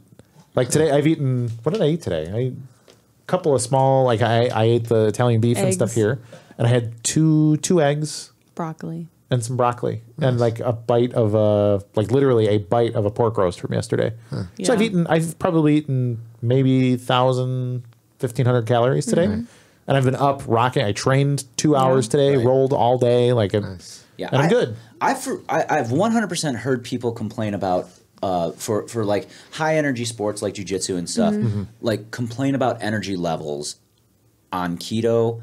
I've never encountered it, but I absolutely make sure I get a ton of fat in my diet. Yeah, so, you have to. Yeah, I think most, I don't know, maybe I'm talking out of turn here. I feel like most people that have that issue are probably eating too much protein, not getting enough of their fats. Yeah, I agree.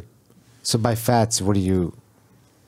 Literally fat, like really fatty meat, like pork and fish are good. I can't have fish, but I can have ribeyes in excessive quantity. Avocados are great. Yeah, MCT oil. Right. Yeah, a lot of coconut oil, ghee. Like we cook in a lot of ghee, clarified butter, and then butter is one of my favorite things. Yeah, I butter really goes into and onto everything. Cheese.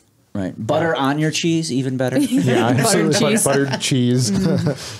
Well, that's how you make tacos. We make the little tortillas out of cheese. Yeah. It's really good. Yeah, you take a pile of shredded cheese and throw it on a hot skillet and let it melt and get a little bit crispy on one side, and then you use it as a taco shell. And you're all keto. It's fat and a little bit of protein, some vegetables, and for those of us like myself who will a lot like.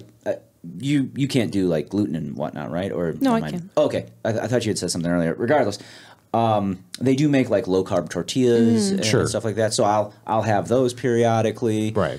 Everyone has a slightly different threshold for the number they're looking for the number of carbs they want to consume. Usually 50 and lower is the range that most people are in, depending on whether they're in the maintenance phase or a weight loss phase.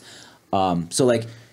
When you're really watching what you're doing, 50 grams of carbs goes an incredible distance. Yeah, for sure. How long does it usually take? So if I stopped eating carbs and sugars and like that, and how long would it take? A week? 10 days? I've heard 3 to 4 days, but I think it depends on the person. It really depends on the person. It depends on your activity level. Yeah. You can intermediate or intermittent fast. Fasting helps to kick you into ketosis. So like when we started, it was like we'd go about 16 hours. Sure. But so we'd go to bed hungry and then not eat until like late lunch. Okay. Which is hard, but it helps kick your body into it more quickly. I see. But it's a process. Like I feel like every few weeks you kind of take another step up too. Like just the energy level, the focus, that kind of thing. Like so it takes some time to really get into the groove to where like I feel like if you were doing it for 3 months and forward, you'd just be a totally different plane of existence.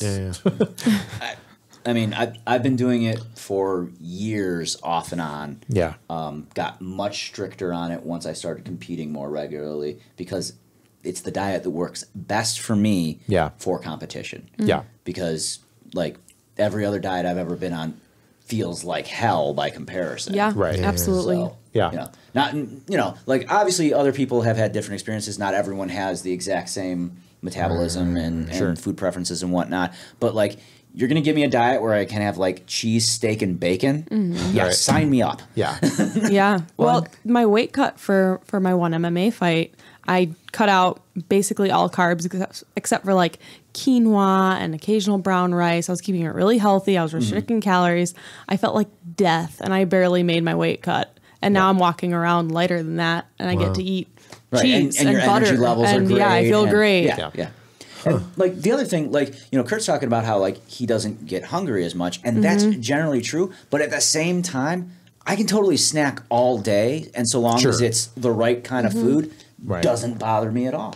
Yeah. Like I can have a week where I'm basically snacking constantly throughout the day on, you know, things like beef jerky and almonds and cheese and stuff like that, and my weight doesn't fluctuate. If I did that on my normal diet prior to doing what I do, I'd blow up like a fucking house. Right.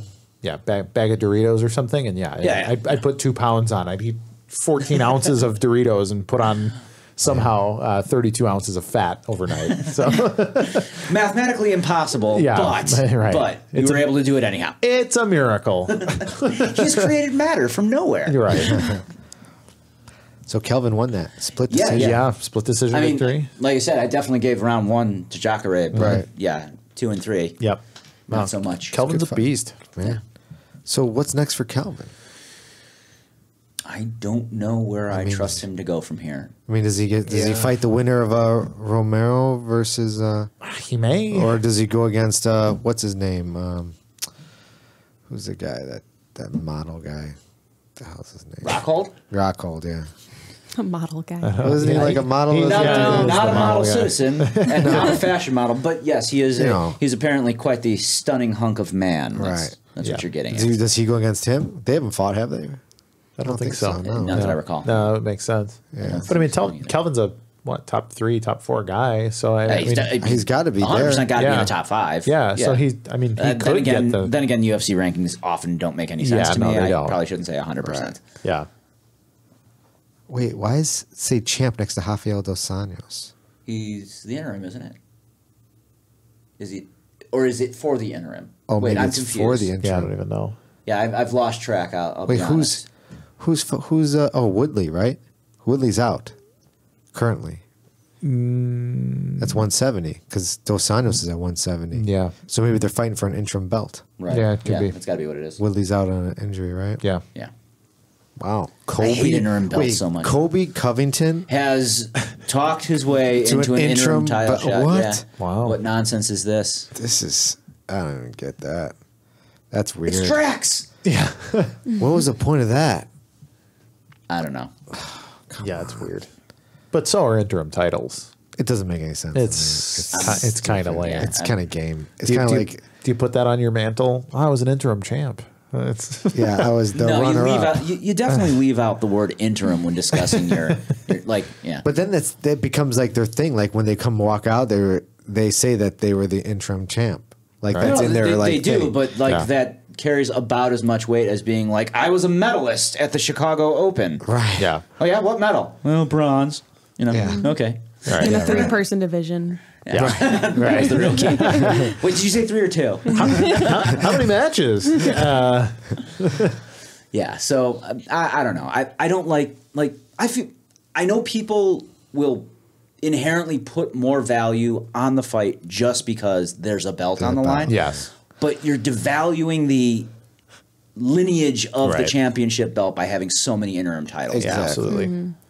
And quickly, like they give those things out, like it's like, oh, we're doing interim. We're doing interim. You have a belt. You have a belt. Exactly. Pretty soon, everyone's going to be. Everyone was or is an interim title holder. You know. Yeah. I mean, I can barely keep track of who's got the titles when there aren't interim belts. Right. Like who's got the lineal title. Right. Who's got the asterisk? Yeah. I'm just like, oh, this is terrible. Well, I just can't believe like Kobe. Like how many fights has he had in the UFC at 170? Yeah. He's definitely had more racist comments than he has had fights. Right. It's weird. Yeah. That's going to be here too, right? I'm going to blame Paul for that. Actually, Paul, I'm calling you out. This is the direction that you wanted.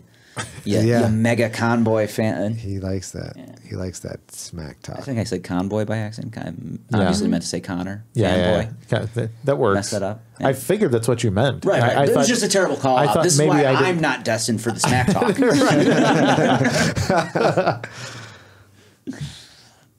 don't know. I thought maybe that was like a web forum, like that's what they call them on Reddit or something. Convoys. Legit. Screwed that one up. Yeah. Can we do that over? Bruno, cut that out, would you? Yeah. Well, cut that out.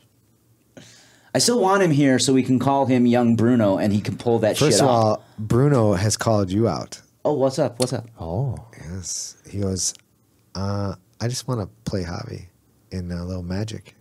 Well, okay, my next game of Magic is going to be in Berkeley. He can fly out with me. It's going to be the R Dojo Championships. Oh. No. We're for sure going to play some Magic, but yeah, Bruno's bought. I check our mail here, and I'm like, grab it. There's an envelope that says, Sabretooth Computing on it. So I open it up, and it's like Magic cards. I'm like, what the? I'm like, all right. So I put them on Bruno's desk, obviously, and I'm like, Bruno, what are you doing, man? Stocking up, getting some new sets in, new cards in. He goes, yeah, setting things up. I'm like, all right. Currently, the only people that I play with and the only format I play is actually draft. So, like, I hope he's not trying to like build some mega deck, and I'm gonna be like, yeah, no, I don't do that. I don't know what you guys are talking about. So all I know is he's buying cards. Yeah, this conversation got more white than me.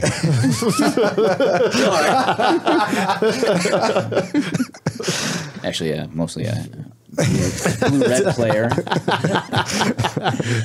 But anyway, so Bruno and you, we gotta have a game with you guys. Well, I mean, gotta make it happen. Plenty of the guys at the gyms that I train at are down for some Magic anytime. Right. So he's got to show up where you are, right? Well, we can have it here. I mean, I'm just saying. I'm just asking. He's got to show up where you are. Is that what you're saying? We can definitely talk and make arrangements. Okay. Yeah. He seemed pretty serious. He seemed pretty serious about it. To fly to Berkeley, California. To play an aggressive game of Magic the Gathering. The dojo storm of a century. Right, this will not be on World Star. To be fair, I'm going to Berkeley to do a training camp with Riley, and we always play Magic at the training camps because we're huge dorks. Riley who? Bodycomb. Oh, okay. Yeah. Cool. And there's also going to be some paintball, so that's also cool. That's fun. Yeah. Very, very bizarre, specialized style of paintball. No actual hand-to-hand combat mixed in, but... You hear that they're like doing paintball wars on the streets in Detroit? It's like a thing. It's not sanctioned or not like people are just doing it. They're just like they're just going to war with like paintballs. You know what? I did see something about that. I saw a headline go by and I was like, See, I did not see a headline, but I did see an animated GIF on Reddit. Did you? And did not realize it was a thing. Yeah, I just thought. I just thought it was an isolated incident. And cops are like, "We appreciate you not shooting yourselves with real guns, but this can't happen either. let's put this like somewhere Detroit else." Police officer, I'm sorry. Pick your battles wiser. Yeah, seriously. Right, this is okay. Let them paintball. Right. Well, they're saying that they also look like assault rifles and this and that. I'm like, I guess they count your blessings, Detroit. Right, exactly. All right, bring it to Chicago. Right, yeah, that'd be fun. Wars. That would be a lot of fun. Just like we know what we used to do when we were in high school. We used to have like water gun wars. Sure, yeah. Absolutely. That's because when you were in high school, the squirt guns were legit. Yeah. You had like super soakers and super shit. Soakers. Oh, yeah. Those super soakers don't exist anymore. What? They don't? Why? Are they too dangerous? They are deemed too dangerous. You know how you pump it up, build up the pressure. Of course, take a little skin off your friends with them. Yeah. They don't allow that kind of That's ridiculous. They still sell the Super Soaker brand. I know because my kids have the lame ones. Sure. Okay. They still sell the Super Soaker brand, but now it's like when you pump it, it comes out? Yeah. You can't really low pressure by comparison. Man, we used to do that. We used to come out of our sunroofs and start blasting people. Oh, yeah. It was so much fun. No. Yeah. I 100% agree with you. I assume it's all safety concerns and whatnot. Maybe terrible. One or two of them was turned into a flamethrower. Right, some kid. There you go. I was going to say some kid maybe lost an eye, but no, flamethrowers are a way better idea. Yeah. Okay. I can absolutely confirm that a super soaker works as a flamethrower, or at least the classic form does. Sure. And B, I don't know if that was the reason why they were banned or changed. Sure. But yeah, the super soakers were amazing, and kids today do not know what they're missing out on. Yeah. And if you try to get it, sorry, Zito, I've probably just declared your next purchase off the internet. If you try to get a super soaker like in the classic form, sure, you're going to be paying hundreds of dollars on eBay because like people collect them and like even used, or is this like no. Okay, most of them are used. I don't know. Maybe it has to be like in the package. No. Straight if you up, got one just in the package, you've just retired. I don't know if they're that expensive, but yeah, like Super Soakers that we would have bought like at $30 to $50 as kids, $200 on eBay. Nice. I had the one that lit up when you shot it. The water lit up. That's awesome. Oh, yeah, I can't remember it's probably still at my parents' house. Yeah. Well, I don't think it was. Go get it. We could use a new car. I think I'd rather have the Super Soaker. Yeah. Especially now that she knows you can make a flamethrower that lights up, no less. Squirrels are in the yard again. What yard? Oh man, the good old days. Yeah. So what would you use in that to make it a flame? Would you like? I'm not revealing that on the internet. I'm just thinking like some type of alcohol, right? Like sure, you just keep thinking that. Straight gasoline. Just anything that you can find in the anarchist gasoline would probably melt acetone. Lighter fluid. But lighter fluid wouldn't burn well enough. Oh really? No. Yeah, lighter fluid. It's like slow burn. It's like lamp oil. Like I said, 100% you can weaponize it. There's probably YouTube videos but like explaining gasoline would eat through the plastic, I would assume. I'm actually shocked that we're spending this much time on it. Depends. I think it depends on the plastic. Does it? Yeah. Like what type of plastic they used when they made it. Yeah. You gotta coat the inside first. Oh, there you go. The inside. Yeah. With that black, that black like sealant you see on those info commercials. There you go. Or like the stuff you were gonna use for your car. Right. Conversation's still going. Plastic dip. Yeah. Plastic dip. Yeah. There you go. You could probably do that. That's a good idea. Hockey tape, that Zippo on the end. Sure. Or is that just paint? Maybe that's just paint. Sorry, I got super excited by the rainbow beard in the background there. He's spray painted. That's a beard. Rainbow beard. That's glorious. It's like Thanos on Pride Week. Did you guys see? Oh yeah, Infinity War. Yeah, Infinity War. Mm-hmm. No, fucking dead. Oh, sorry. Do I have to see all the other ones before this? It would greatly benefit you to see a significant number of them. Wait, so I've never seen Thor, and I've never seen Captain America. Paul Maloney's so happy he's not here right now. I've never seen Black Panther. Yeah, you'd have to catch up. You're deeply behind the curve and would not appreciate it anywhere near. I've seen all the Iron Mans. I've seen the Hulks. Okay.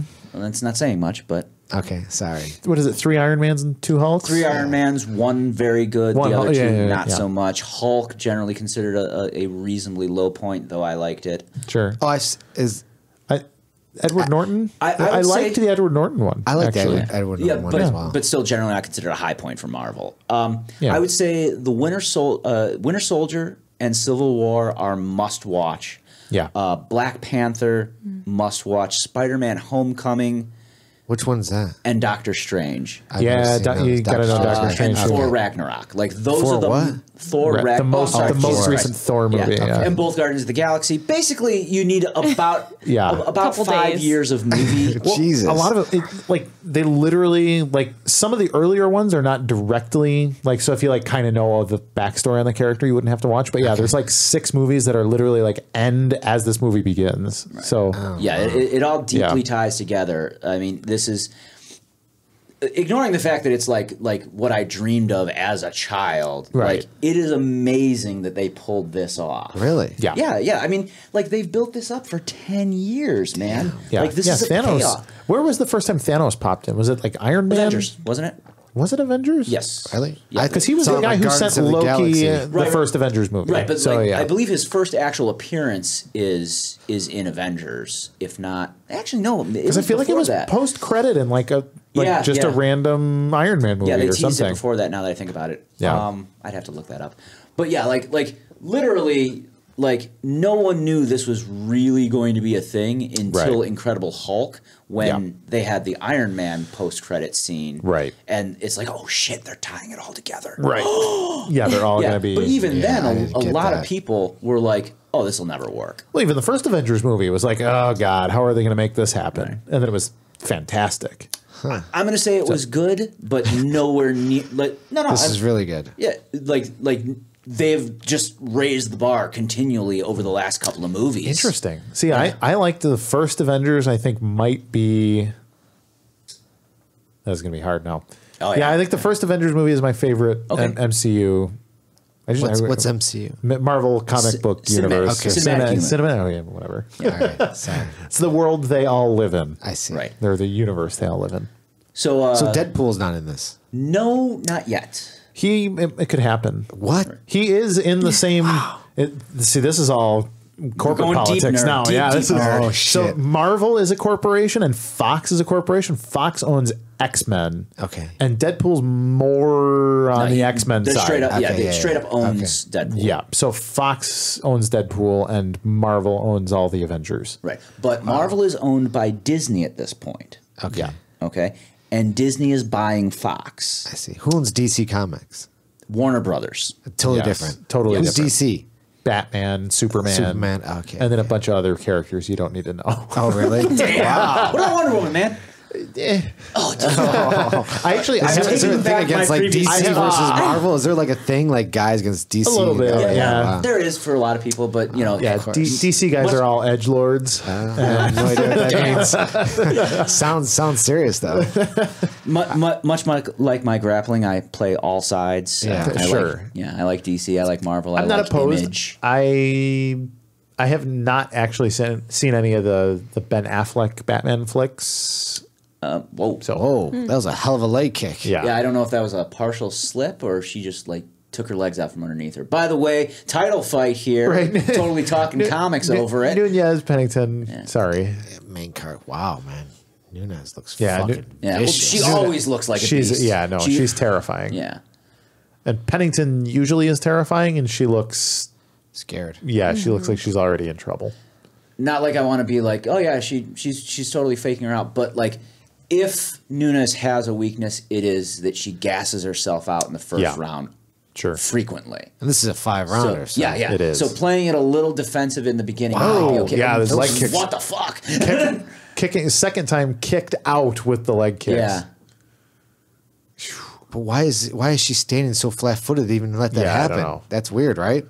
Maybe that's the game plan. But look at her. If- She's literally just standing. She's not even moving. If Nunez Like, gasses, move. that could be, survive the first one, let her hit you. It's the Rocky Balboa strategy. right. I mean, her nickname is Rocky. It but is. It is Yeah. Rocky, yeah. I don't believe that's the source of it. Right. just let yourself get beat up for 20, 30 minutes. I just don't like when fighters just stand there. It drives me nuts. Like, Yeah. move around. It's just weird that she's just standing in front of her. Well, I think she. Yeah. I mean, and Look again, at I'm back not, against the fence. I'm Yeah. not the striking expert by any means. Okay, but I think she has historically used more of a She's going down. boxing Yeah. stance, heavy She's on the not- legs. She's not lasting. She's gonna get She's tooled looking. up She's here. looking a little chunky too. I think Rocky looks very soft. Yeah. Damn, back to the soft thing again. Yeah, Judging all did. these It's just- girls. Nunez looks great. Yeah, And she she's all business. Pennington looks a little less business. Yeah. I mean, which is fine. I mean, again, I'm the 250 pounder in the room, but Are you really? at least Really? Damn. I'm so bad at judging the size of people. Like, I just Yeah. know that you're bigger than me. I can't really tell how much. I'm probably a two of you. Right. Completely. I would know that once I attempted to lift you, but until then, I just don't get this game plan. Let's stand against the fence. And Yeah, just no, stand right. there. She's got her back not against the even fence the moving. whole time. Is no Okay, good. move yeah, forward. look at that Let's go. leg. Yeah. Wow. Yeah. Nasty. Pennington's like, yeah, she looks like she's got like a skin disease from two Starfish. solid kicks. It's definitely been more than 2 solid kicks, but those 2 did The ones take that the knocked legs her, right yeah. out from under her. Yeah, that was Wow. Like I said, I thought that first one might have been like a slip, Right. and after seeing the second one, I'm like, nope, not a slip. Yeah. So is there news that Nunez is going to fight 145? There's talk that she might go up and face To Cyborg. Cyborg? I mean, that would be, From the looks of this, it looks like it would be a fair fight. yeah, right? Because Nunez is legit on the ground as well. Right. Yeah, both No, both they- are legit they match strikers, up well. legit She's black just- belts. Yeah. she's just smaller. Right. Yeah. Right, yeah. I mean, she just, I think if she does that, she doesn't lose either way. Yeah. You know what I mean? It's a win-win for her. Right. Yeah. Yeah, absolutely. Being the smaller one For moving sure. up. Yeah. For sure. I mean, I would she definitely wanna looks talk- good either way. Right. Talk to one of my buddies who's like way more into my Muay Thai and whatnot. Sure. But I personally feel like Nunes is the more technical striker of the two of them. It's as I can probably Yeah. see that. But I just have bad memories of Nunes' cardio, so that Yeah. kind of concerns me. Right. I don't know that Cyborg's a cardio machine though either. No, but I feel like so long as she doesn't push a ridiculous pace, like she's gone multi-round fights where she's not pushing a ridiculous pace, and she's definitely got the power advantage and the reach advantage. And I mean, it looks like Pennington's like just trying to like one punch knockout. Like she just dives in for the straight. Like a diving straight punch. I don't like that. No, it's always that's a frustrated punch. When you see it. Right. Like backing her up. Look at she's just scared. She doesn't. Yeah, she doesn't. Dives in. She doesn't like the power. No. I mean, I don't want to get hit by her either, though. Yeah. I mean, I don't know. I mean, for me, it's like you look at someone who's a champ, you're like, yeah, that's the champ. You know what I mean? And then you look at someone who's just not at that level yet. Right. I feel like, coming up to this fight, she was doing really well, but Nunes, man, she looks so fucking good. Yeah. Well, yeah. I mean, Pennington's great. I've always liked watching her fight. She's very tough. But like very tough, very technical. Like, by the same token, she did just make it out of the first round with the champ. Yeah. Other women have not been so fortunate. Sure. She does not look like she's in great wearing shape it, here. She's fucking wearing it. Yeah. That's for sure. Oh, God, that leg. Yeah, ice in the 11 leg calves. kicks, 14 head, 5 body shots. Why did they have a male? I was just going to say that so silhouette. A silhouette is male. Yeah. It's odd. Natalie, you like that? You appreciate that? You don't really think about too much. I don't think about it too much, but it is weird now that you mention it. Like, it's not that hard to put up a female silhouette. No, exactly, right? Yeah, it's like, come on, UFC. Could the UFC afford to design a silhouette? If anyone male can. silhouette, right? I will send one to them. Right, exactly. It would be more disturbing, though, if that happened on Invicta. Yeah, right. It might. You never know. I've been watching Invicta in a while. Just Fedor body silhouette. Oh, man. Oh, it's terrible. Did they actually? I know this was talked about. I don't know if it actually happened on the last card or not. But did they actually do the ring card, boys? Does anyone know? I don't know. That way out of my pay grade. Why? Who said that they were? Pull that up. Who said they were doing ring card boys? In Invicta? Or? Yeah, there was talk about it. I think one of the UFC fighters offered to do it. That stunningly handsome Canadian fellow with the flowing locks, whose name escapes me at the moment. Elias Theodoro. Oh, okay. Somebody in the room would know. There you go. I Googled it. I haven't heard that name before. What was that?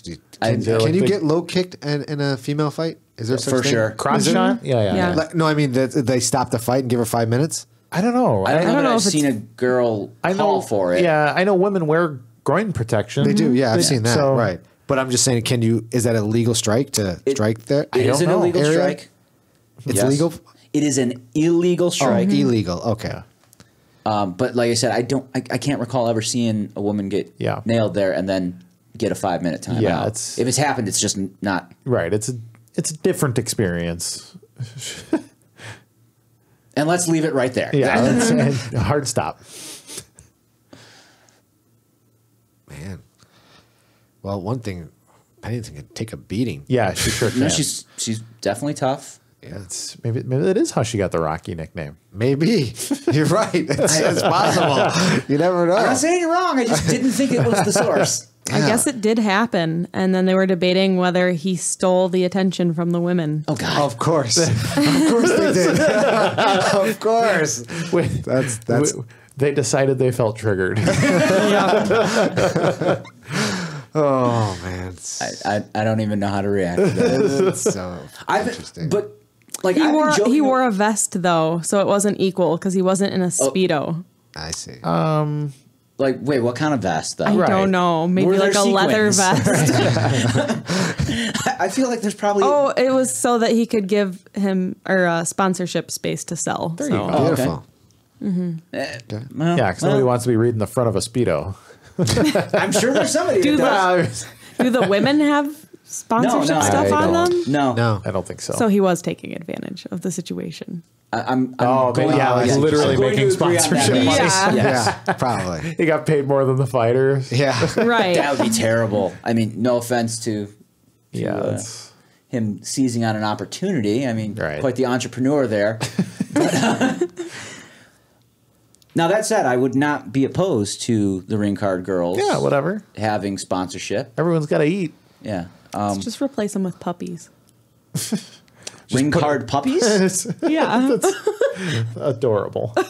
It is. I'm not even mad at it. Right, Yeah, I never thought about that. I was like, puppies? That's the I compromise. Yeah, I get on board with that. Yeah. To be fair, though, like, does anyone actually need the ring card girl job above and beyond the tradition of it? Like, No. I don't like think it could so. it could definitely be handled by, say, a number on a sign somewhere that you can read. And I don't even feel like I hear people comment about the ring card girls. Like I don't hear guys be like, "Oh, she's hot" or anything like that. Yeah. It's I like, do live, like when I go to a live event for sure. Natalie, Really? They do comment on They it do? all the time. Yes. Oh, They're well, not in I front of missed you. it. Not in front of you, but it's a thing.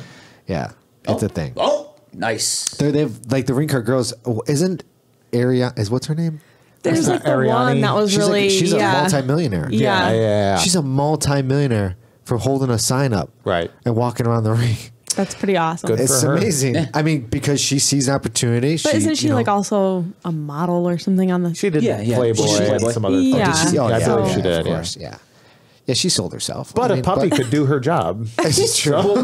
Capability wise, I just think it'd be a lot cuter. Or cute, or how about a cute little monkey? Like There you know, you go. No. little chimpanzee. It's violent. take down, hates take monkeys. down by Pennington. Pennington takedown. Oh, Whoa. man. Yeah. Look at Rocky. Yeah, here it Coming comes. back. Those later. Sly. All right. Both of Nunez's hands are broken. It's that American spirit right there. Now let's see how she does on the ground here. Looks like Pennington's got like a star tattoo that is like in the process of being removed on her shoulder. Oh yeah, It could be. Yeah. Yeah, you're right. or it's just a kick bruise. A star-shaped kick. Yeah. How do you have to hit somebody with Get a kick down to- there. to What are you make a doing? 5-point star like that? Why did she get up? I guess Nunez is a black belt, but Yeah, but she wasn't really doing anything. yeah, she had her in threatening. side control. Right. It's weird that she let her up. I guess she got her takedown points, working the clock. I feel like we talked over a little bit, but I think she did not want to be in Nunez's half guard, so she chose to stand back up. I can see that. I think that's what happened. It's reasonable. Nunez looking villainous. She does, right? She just Yeah. has that look. Pretty much So always, happy. though, right? Yeah, She has that look. yeah. She's She got has that. a killer's smile. She's already And decided Pennington she's has winning. that like deer in the headlights look. Yeah. Always. Like you don't know what's going on. Like, Right. She's like, I don't know what's going on. I'm just well, gonna keep-" she's doing okay for herself. So She far. is. Yeah. Well, I mean, she looks like she's taking a beating, yeah, but she's still in it. So, yeah, oh yeah, you're right. That star tattoo. She looks like she's getting rid of that. yeah. But Wow, why? But that's why? Painful. Yeah, no, it's terrible. They take like 10 sessions too, like lasers brutal. and yeah, I mean, I just finished up mine. I haven't been able to train in like a week. yeah. Had to darken mine up here, so they just went over the Oh, whole geez. wrist again. Yeah, it hurt a lot. Yeah, that's a lot of ink. That's a lot of black, huh? Yeah. Yeah, so they darkened the whole thing up. Wow. That's beautiful though. Thanks. Yeah. I feel like it would have been easier, and you would have had to take less time off jiu-jitsu to just like get a Zito-colored rash guard with that design. With that on the design. end. Yes. You know what I noticed is that I didn't think about this before I got this tattoo. I love this tattoo, by the way. But like having my arm out my Jeep in the sun, all of a sudden my hand gets so fucking hot. I'm Yeah. like, I would what in never the have considered fuck? that. Yeah, no, tattoos is absorb like- dark Right. tattoo absorbs heat. No, it makes total sense. Yeah. Never consider it. Don't Right, Your ever- I, skin's always- I'd never thought, and I'm like, "What the fuck is my arm is like gonna catch Yeah. fire right now? Right. Like Yeah, I feel it's like terrible. flames are gonna start just Your arm is combusting. effectively blacktop now. Yeah, It's It yeah, is. that's Yeah, what it is. It is. Yeah, so now I gotta order like this rub for like Yeah. skin or sun protection. It chills out a little bit though. Like I've got a very dark tattoo, my whole you? shoulder and Okay. upper arm, and it was real. Like I went to the beach. Yeah. Like 4 or 5 months after I got it done, and you were like- it was like, wow, this is way too hot. But I was just in. He wore like half of his t-shirt over it. I did. I Yeah. just put my damn t-shirt Well, back I'm on. It just covering it hurt. with my one Yeah. arm. I'm like, I can't even walk Yeah. around Just right get a now. nice bracer to go over it. Yeah. Something perhaps in leather. a gauntlet. Yes, yeah. Well, I watched that Forged in Steel. I'm gonna walk in here and there's gonna be a full set of Anthony-sized armor. greeting me. But no, they wear these like they wear these like leather bands on their arms. These whatever steel Sure, knife yeah, makers. And I'm like, oh, that's a pretty cool like Like if you were like, yeah, it's cool to have like a big leather thing on your for side sure. of your arm. Yeah. Like a falconer. Right, exactly. Exactly. Yes, I'm waiting to call my hawk. Right. Just always looking up in the sky. Just walking around, looking up. Not only is this Funny to do at the something mall, right? It's coming. That would be excellent. No one will know. Right, they're terrified. You duck and everybody else ducks. I know people that work at the Renaissance Fair. We can make this happen. I love it. Yes, yes. Man, Pennington, like working out of having been taken down epically by Nunez, like working from side control to half guard to full guard. Yeah. Pennington is all heart. This is incredible. Yeah, but I don't think she's winning. No, she's not sure winning this round for sure. And I may give her the second previous, round? yeah, the second round. She clearly lost the first. I think I'm giving her the second. Right now, she's losing the third. Yeah, The judges probably wildly disagree with me. yeah. Don't let her stack you up. Natalie, you have tattoos? I have, yes, one on my ribs. Oh wow, that's a tough spot. It was. It was all tears. Yep. I Was didn't it? think I was going to make it. Really, huh? But the alternative of a Of a half of a tattoo. why was this a stand up? Wow, that was weird. Too much jujitsu. Groin kick. Yeah. Up kick from What you were saying? I don't even know what I was saying now. I've The half. Oh, it'd be bad if I would have stopped. oh yeah, Yeah. maybe Halfway would through, be the yeah. worst possible option, right? Yeah. Yeah. It's like, so what's that? This is my attempts at hopes and dreams. Right. It's a commentary on millennials.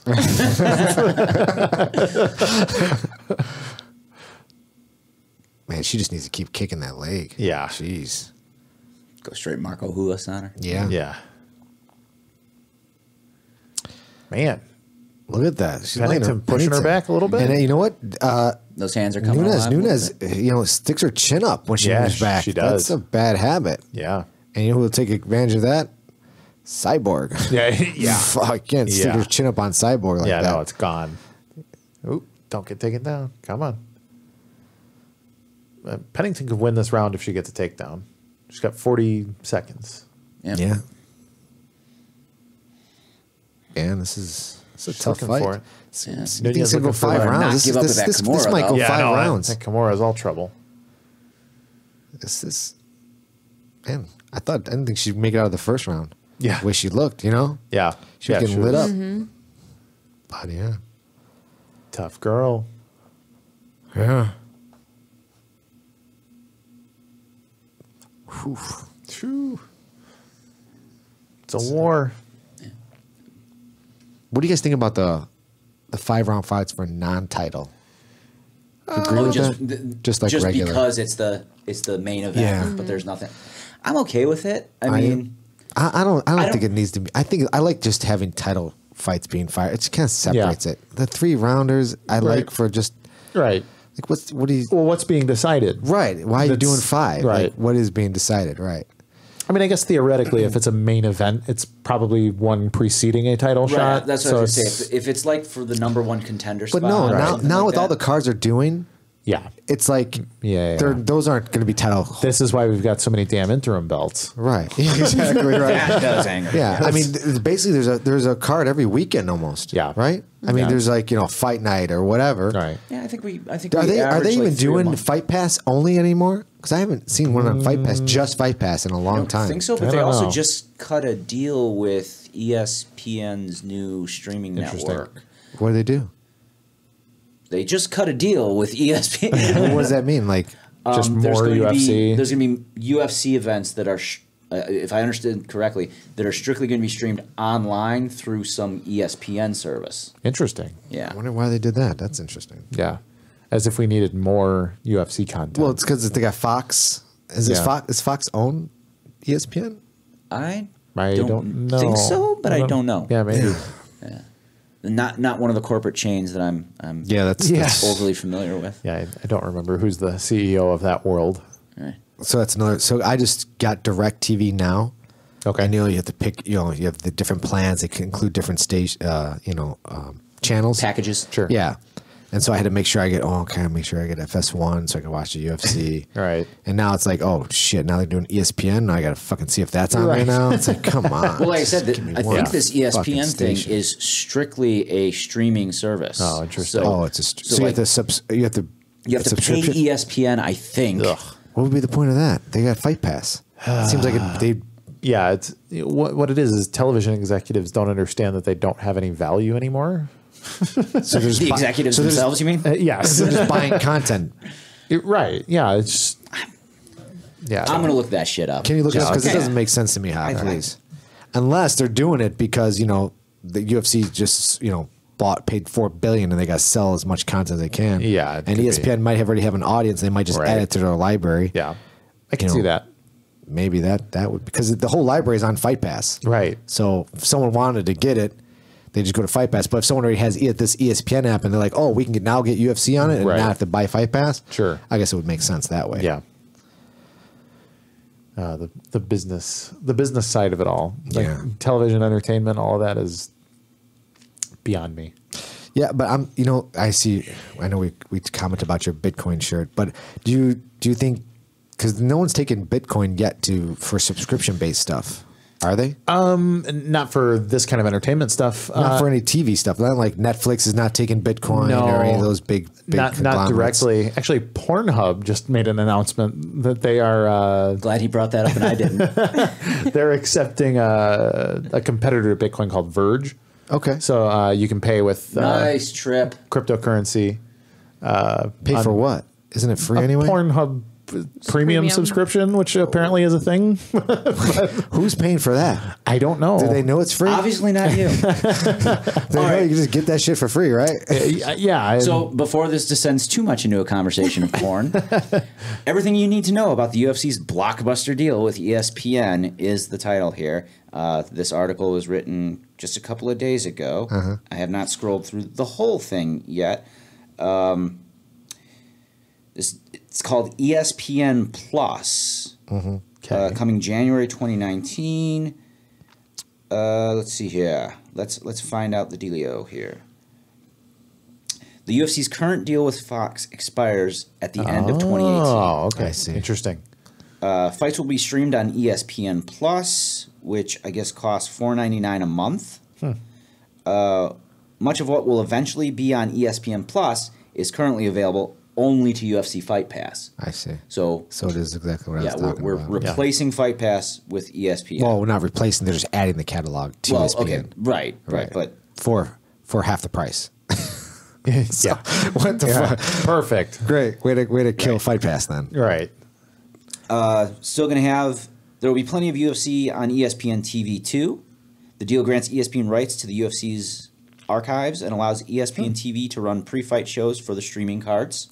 Interesting. The deal calls for 15 fight nights to be broadcast on ESPN Plus, and for each event to have 12 fights on the card. Nice. Am I plagiarizing right now by reading this online? I don't think so. Out loud? I don't know. This is, I feel like who wrote maybe the article? Yeah, you should credit it. Yeah. This was on Maxim, written by Adam K. Raymond on May 9th. Nice. So, all right, getting back to the Verge for Pornhub. Yeah. So I tried and failed. So they're accepting now this. Why not Bitcoin? Why do they go with that? Because I feel Pornhub is giant. It's huge. Yeah. Why would they go with that? Are we not doing phrasing anymore? Why would they go with that crypto as opposed to Bitcoin? Actually, there was some controversy about it in the cryptocurrency universe. There's always controversy. Well, always. Cryptocurrency, there's a lot of dirty money in the space, and Verge is what people call a hype coin or a shit coin. But there's a lot of money to be made there. In fact, wait. Can you explain what that means? He can, but how long do you want this podcast to go? I do want to know. So there's 12 more seconds in this round. Yeah, 12 seconds left in the round. So in the cryptocurrency space, there's literally no regulation, and there's no hierarchy to really address. So you've got decentralized developers creating things that are distributed across decentralized networks There's nobody, like, there's no head to chop. So let's say you bought a bunch of Verge at the beginning. Let's say you spent $1,000 on Verge at the beginning of 2017. It was worth like $2 million by the end of 2017. Like your $1,000 investment turned into $2 million in 12 months. Right. So these people that bought Verge now have like a pile of money that they can do stuff with. Well, you can approach somebody like Pornhub. Let's say you're one of the developers of Verge and you have a large bag. You can say, hey, we'll pay you $1 million if you will exclusively offer subscriptions using Verge currency, which then raises the value of Verge currency even more. Why? Why does that raise the value? Demand, because it's hype, because it's not a coin that's actually used for anything. Well, don't people then invest in Verge because they're like, well, it's used on Pornhub, so it's that's what I have. That's what's making me not buy into cryptocurrencies, because they're using it like the stock market. Yes, and it's not designed to be that way. Exactly, and that's what makes me so frustrated, because I'm like, I was on board with Bitcoin years ago. I'm like, cool, let's see where this goes. Yeah. And then all of a sudden you got, I'm a multimillionaire. I'm buying homes with Bitcoin. I'm like, wait a minute, that's not what it was supposed to be for. Right. I got clients calling me saying, should I buy Bitcoin? I'm like, I don't fucking know. I mean, you want to give away $10,000 for one Bitcoin? Yeah, well, it might be worth 20,000 or 30,000 next month. I'm like, I wouldn't take that gamble. Yeah, it's very volatile. Yeah, and that's the problem. Like I'm my day job at this point is I'm one of the partners at CryptoTradersPro.com. I teach people how to trade, how to read charts, how to do technical and fundamental analysis. It's a very long conversation, but people have turned what was something meant to be peer-to-peer digital cash into a massive pile of speculative assets. Right. So I would argue, 99% of the coins are total garbage. Verge is garbage, but they've got an epic advertising campaign. They got a hype army out there, a bunch of people who got rich too quick, and they're out there pushing Verge on the rest of the world, acting like it's going to change the world, but there's no reason for it. It does. All cryptocurrency needs to be mined like Bitcoin, or no? No, not necessarily. It was the case until about 2 or 2.5 years ago. Because there was a time where it's like, they can only be mined for X amount, and then once it hits that number, that's it, no more. Yes. Well, the mining is a two-step thing too. Mining is both searching for new coins based on the cryptography, and then there's the processing of existing transactions on the network. There is money to be made doing both things. So once all coins are mined, the block reward, which are the coins you find, goes away. However, like with Bitcoin, that doesn't go away for about another 120 years. So not an issue that I need to deal with. But Bitcoin miners make money by processing transactions. In fact, the amount of money that they make processing transactions is, at an all-time high. So there's money to be made there. The financial incentive is there to mine regardless. But now there's what's called proof of stake. So rather than having computers absorbing electricity and turning heat into money, the consensus mechanism of it is completely different. I don't like it, because what it is, you're actually paying people rather than mining. They just simply hold coins, and you get a block reward just for having coins, and you didn't actually put a process into it, which in my opinion turns... Oh, it's getting bloody. Yeah, it's getting real bad here. It turns node operators into banks, which is what they stopped it. Yeah, Pennington bleeding profusely. Yeah. That was a good stoppage. Yeah.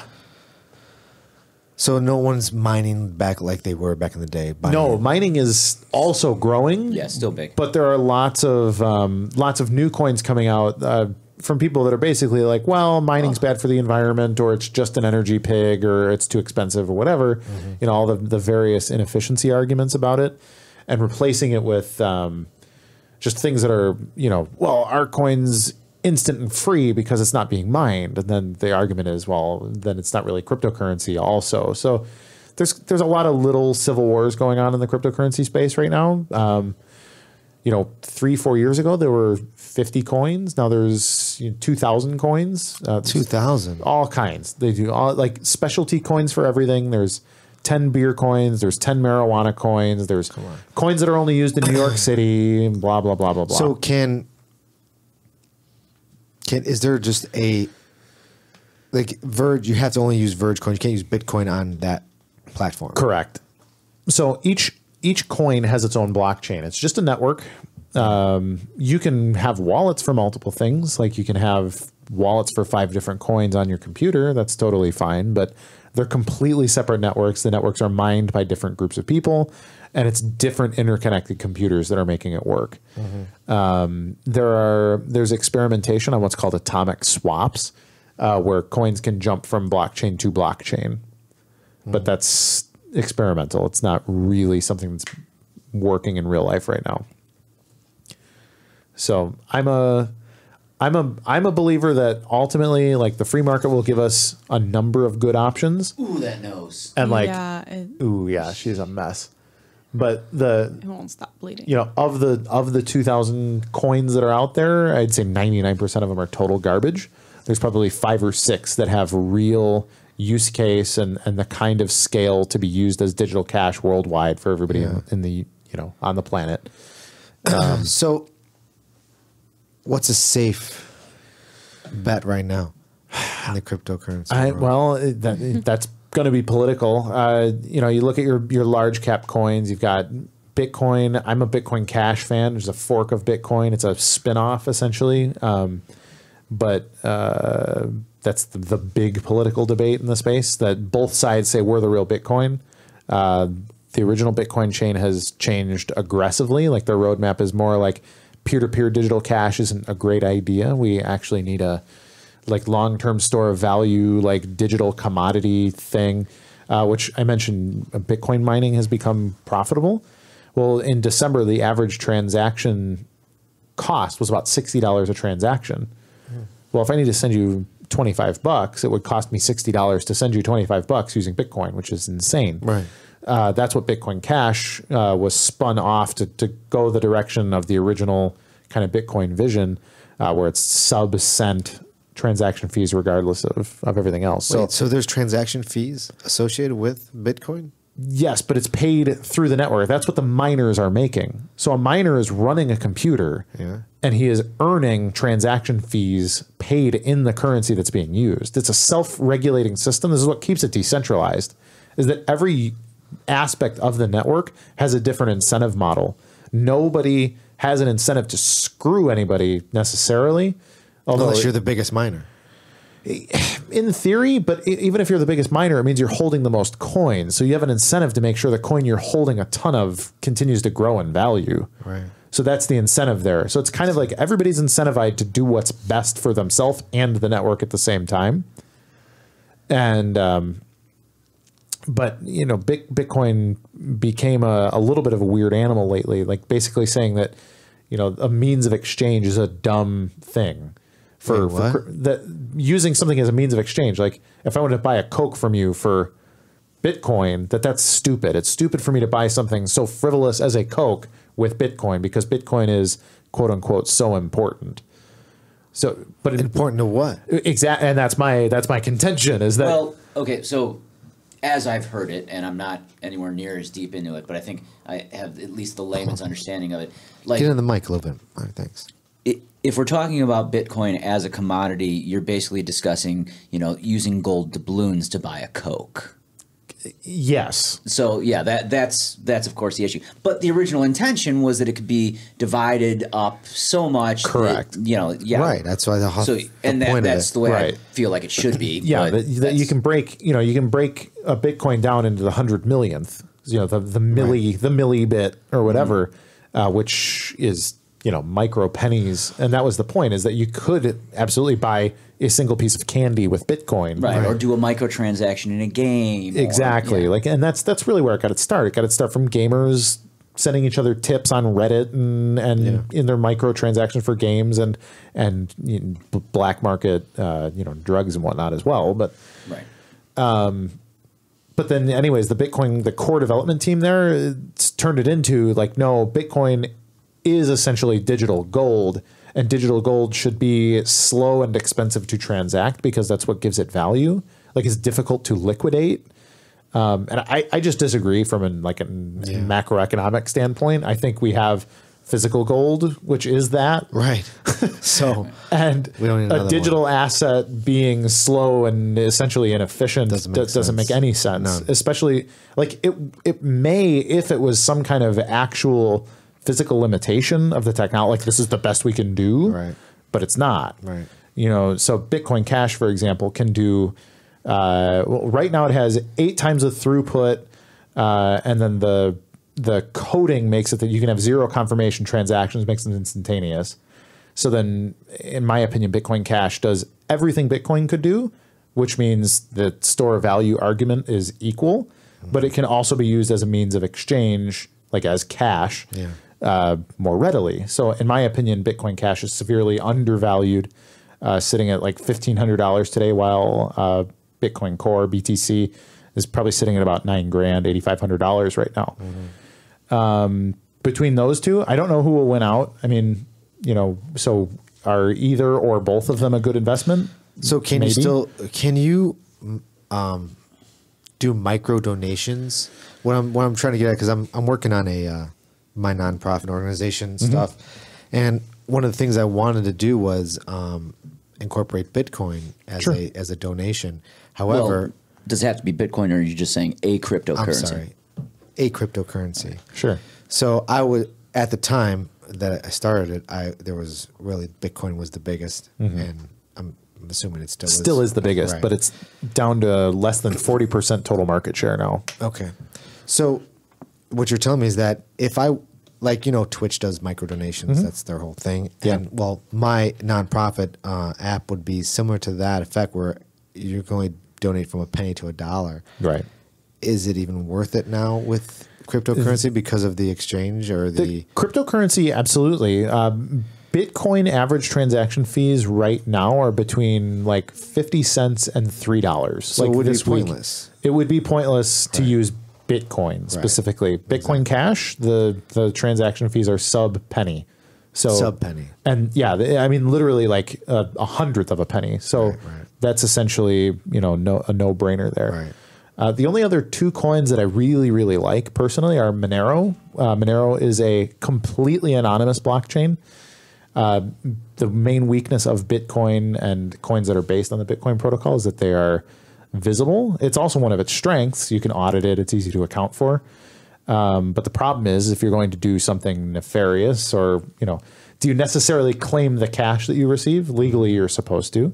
Like if somebody pays you cash to do a job, you're supposed to tell the IRS, I received $23 in cash, you know? Right. Well, so in that sense, Bitcoin also doesn't function like cash because it keeps a digital record that other people can read. Monero does not. Monero cannot be decrypted. The way that it functions, it mixes all transactions. They can't be figured out. You can't see the value in anyone's wallet. You can't see the value of individual transactions.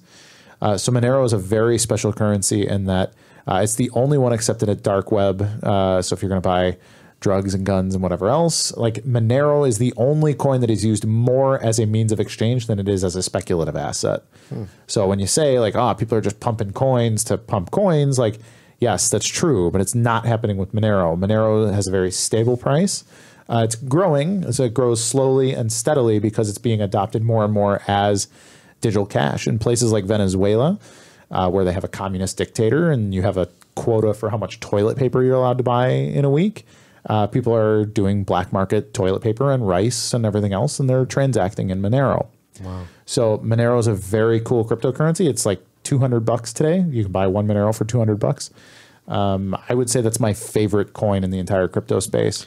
Now, purchasing coins, I mean, is there a safe spot to go purchase all these coins? Lots of them. 5 years ago, it was very sketchy. Very sketchy. It was over the counter, or you go meet somebody at 7-Eleven and pass them cash, and they'd send you digital whatever. And if you didn't know what you were doing, you didn't know if you were buying a sheet of paper for $500. Today, I mean, there's know your customer laws. Some of the, like Coinbase is FDIC insured, so you can get a Coinbase account or a Gemini account. They're connected to Wall Street firms and things now. So it's essentially like opening a bank account to buy your first share of some of these things. Now, the major exchanges typically will only sell you Bitcoin, Bitcoin Cash, Ethereum, Litecoin, like kind of your top 4 or 5 coins. And if you wanted something like Monero, you would need to go to an off-site exchange, but it would be a digital exchange. Same thing. It would be safe, but it's not the most pleasant process, but it's much simpler than it was just a few years ago. I see. So I think we lost Natalie. No, I hear this stuff done. all the time. yeah, She checked out. yeah. This is literally I'm doing cryptocurrency stuff about 12 hours a day. Like I do interview stuff. I host. Well, you have your own podcast. I do. It's a Facebook live cast. Oh, it's a Facebook Live? I Okay. do I run a Facebook group. It's a private group. It's got like 50,000 people in it worldwide, and I do a 12 o'clock Central Standard Time noon show every day. Crypto Corner Live. Talk about the news of the day. Talk about the prices. Talk about market stuff and fundamentals, use case, that kind of thing. Do some Q&A. I'm usually only on for about 20 minutes. It's just kind of a daily update and that kind of thing. So. We traveled to Europe where he did a conference recently. Yeah, I spoke in Gibraltar. And we met up in Barcelona, and they packed room, sold out room. Wanted to hear me speak about how crypto. That's awesome. Yeah, well, it was great. Yeah, it was really exciting. Did you anticipate that at any point in time his obsession would take you to Europe? No. Yeah, I would have thought the same thing. Yeah, it's raining. Yeah, aggressively. I was like, are we being shot at? Yeah, heavy. Yeah, I wonder if they can hear that on the mics. I don't know, but I was like, what the hell is that? And I was at Javi, like, leg on the table. I'm Right. like, Why am I always to blame? Yeah, we're gonna find out. I also never assumed that Kurt would be able to make Facebook part of his job. Like a large part of his job. Yeah, Interesting. yeah. Running social media, being sort of a social media personality has become my career. So that's awesome, though. yeah, it's Full exciting. time. That's what you do. Yeah. Yeah. Fucking awesome. Like I have other income. I teach jujitsu Sure. a bit, and like I own a printing company also, but it kind of runs itself. So it's not What kind the, of printing? all kinds, t-shirts, poster stuff, large format, print and Did mail. you make that T-shirt? I did not make this. I could print this T-shirt, but I did not That's a print cool this T-shirt. one. I do dig that T-shirt. But no, I do all kinds of stuff. A lot of banner work, packaging, like really everything. Kind of a full service like marketing. Like if you need something like physical marketing created, like we take ideas and put them on paper, wow. plastic, and whatever else. Pretty cool. Yeah, but that company a little bit hands off for me. Like it kind of runs itself. Like does well. I write the checks, but or sign the checks, anyways. But That's good. But no, my passion is cryptocurrency. My passion has always been like kind of political and just cutting edge technology, entrepreneurship kind of stuff. So it's kind of been the thing the last like 9 months when the markets really, really heated up. The middle of 2017. Yeah. Like people started reaching out to me like, "Hey, Kurt, you've been talking about Bitcoin for a long time. What do you know about XYZ?" And Right. Just took off. yeah, I literally just kind of started answering people's questions, and then I had like a bidding war of people like, "Hey, can you come like help us for like Right. like we're some of these people are like they have business backgrounds or they have financial backgrounds, but they don't know a damn thing about understand crypto. Yeah. blockchain, all of the stuff." And I was just like, "Yeah, I just get it all." So I hooked up with some good people, rejected a lot of tasty offers from some not so tasty people, and Right. now I'm with people I like really, really particularly like, and Good. spend my days having a really good time actually. So It's really cool seeing all the different kinds of people it attracts. Like when we were in Gibraltar, the audience was really diverse. Like yeah, just we had people fly in thousands Yeah. of miles to hear me speak in person and in Europe. great. Yeah, it was interesting. yeah, it was awesome. Well, Gibraltar's like 3,000 people live in Gibraltar. It's like a little tiny city, and I think we figured it was 1 mile across by like 3 miles long or something like that. Yeah, it's very I didn't very know tiny. it was that small. Right. Very, Okay. it's, Yeah. it's, Wow. a, it's a city state. Like Right. it's technically British territory, but they're a big online gambling hub. So they run those kinds of businesses. They're basically the Hong Kong of Europe. So if you're going to run kind of a financial thing, maybe your business is a little bit sketchy or a little bit confusing to more traditional states, you open up your business in Gibraltar, they're happy to have your business. So people running online casinos, that kind of thing. So I landed there to talk about cryptocurrency, which is very relevant to that space. And a lot of local business people wanted to ask me a lot of questions. And then I had people who came from Scotland who were members of my Facebook group and just had to make the trip to that's awesome. Shake my hand and that like kind a celebrity. Of thing. A little bit, yeah. That's awesome. Yeah, so the room was probably 100 people, like something like that. But still, like I was really like, I'm in your Facebook group, and I'm just like, I'm a person, please. Do not act like I'm like that's very, very weird. But are you like? So this reminds me of like, because I'm a big Friends fanatic. I love the TV show Friends. Okay. So it's like Ross and Rachel, like you hear like, and she doesn't get like, I don't know, man, it's just dinosaurs. I don't fucking. He's like cryptocurrencies this, and everyone thinks like this. A little bit. I mean, funny. Yeah. It's interesting how far it's taken. Like before I came here, I did a 2.5 hour webinar live on YouTube. People tune in. We do like one a month, and people just live ask questions. What do you think of this? What do you think of this coin? What do you think of this ICO, which is a fundraising thing? And then, just a bunch of stuff, and we just go through the charts, go through what, where I think, like, what are the reasonable places for the price action to go and that kind of thing. And yeah, it's just full time talking about digital anarchy, essentially. Which is in my life. I've been a political activist for free for 12 years since I started college. I'm 32 years old. I joined right up, was super anti central bank, anti power structure. Like, I watched President Bush and then President Obama bail out the banks with our money, mortgage my children's money to pay for a bunch of guys who, screwed up. And I don't blame Wall Street for accepting government money, but I think it's unfortunate because there were responsible people who had medium-sized investment banks that were being responsible, who should have replaced Merrill Lynch and Bear Stearns, but they didn't. They got bailed out. Yeah. And that sets a bad precedent. And that's when Bitcoin came January 2009. Satoshi Nakamoto said, we don't need any of this anymore. Here's a tool that allows you to do business with whomever you please. You can do business with somebody in South Korea as easily as you can do business with somebody in South Carolina. Right. And nobody can stop it. And I looked at that and was just like, that right there. That's the thing. Right. Yeah. And, and now it's turned into like this kind of mainstream get rich quick opportunity that I detest. Like I hate it with all of my being because everyone that I was involved with up until 2017 was in it for like philosophical reasons. Like we were also getting wealthy, but it was not, like it wasn't about that. Like it was like we knew it would gain value. Like that was the point, is that it's an asset that is not inflationary, it's deflationary. It has a hard cap supply, and therefore, as means of exchange, it'll increase in value. But it wasn't supposed to be wild, go from $1,000 to $20,000 inside of a year, like because that's a frenzy, that's a bubble, and that's bad for it. It's bad for it as a means of exchange.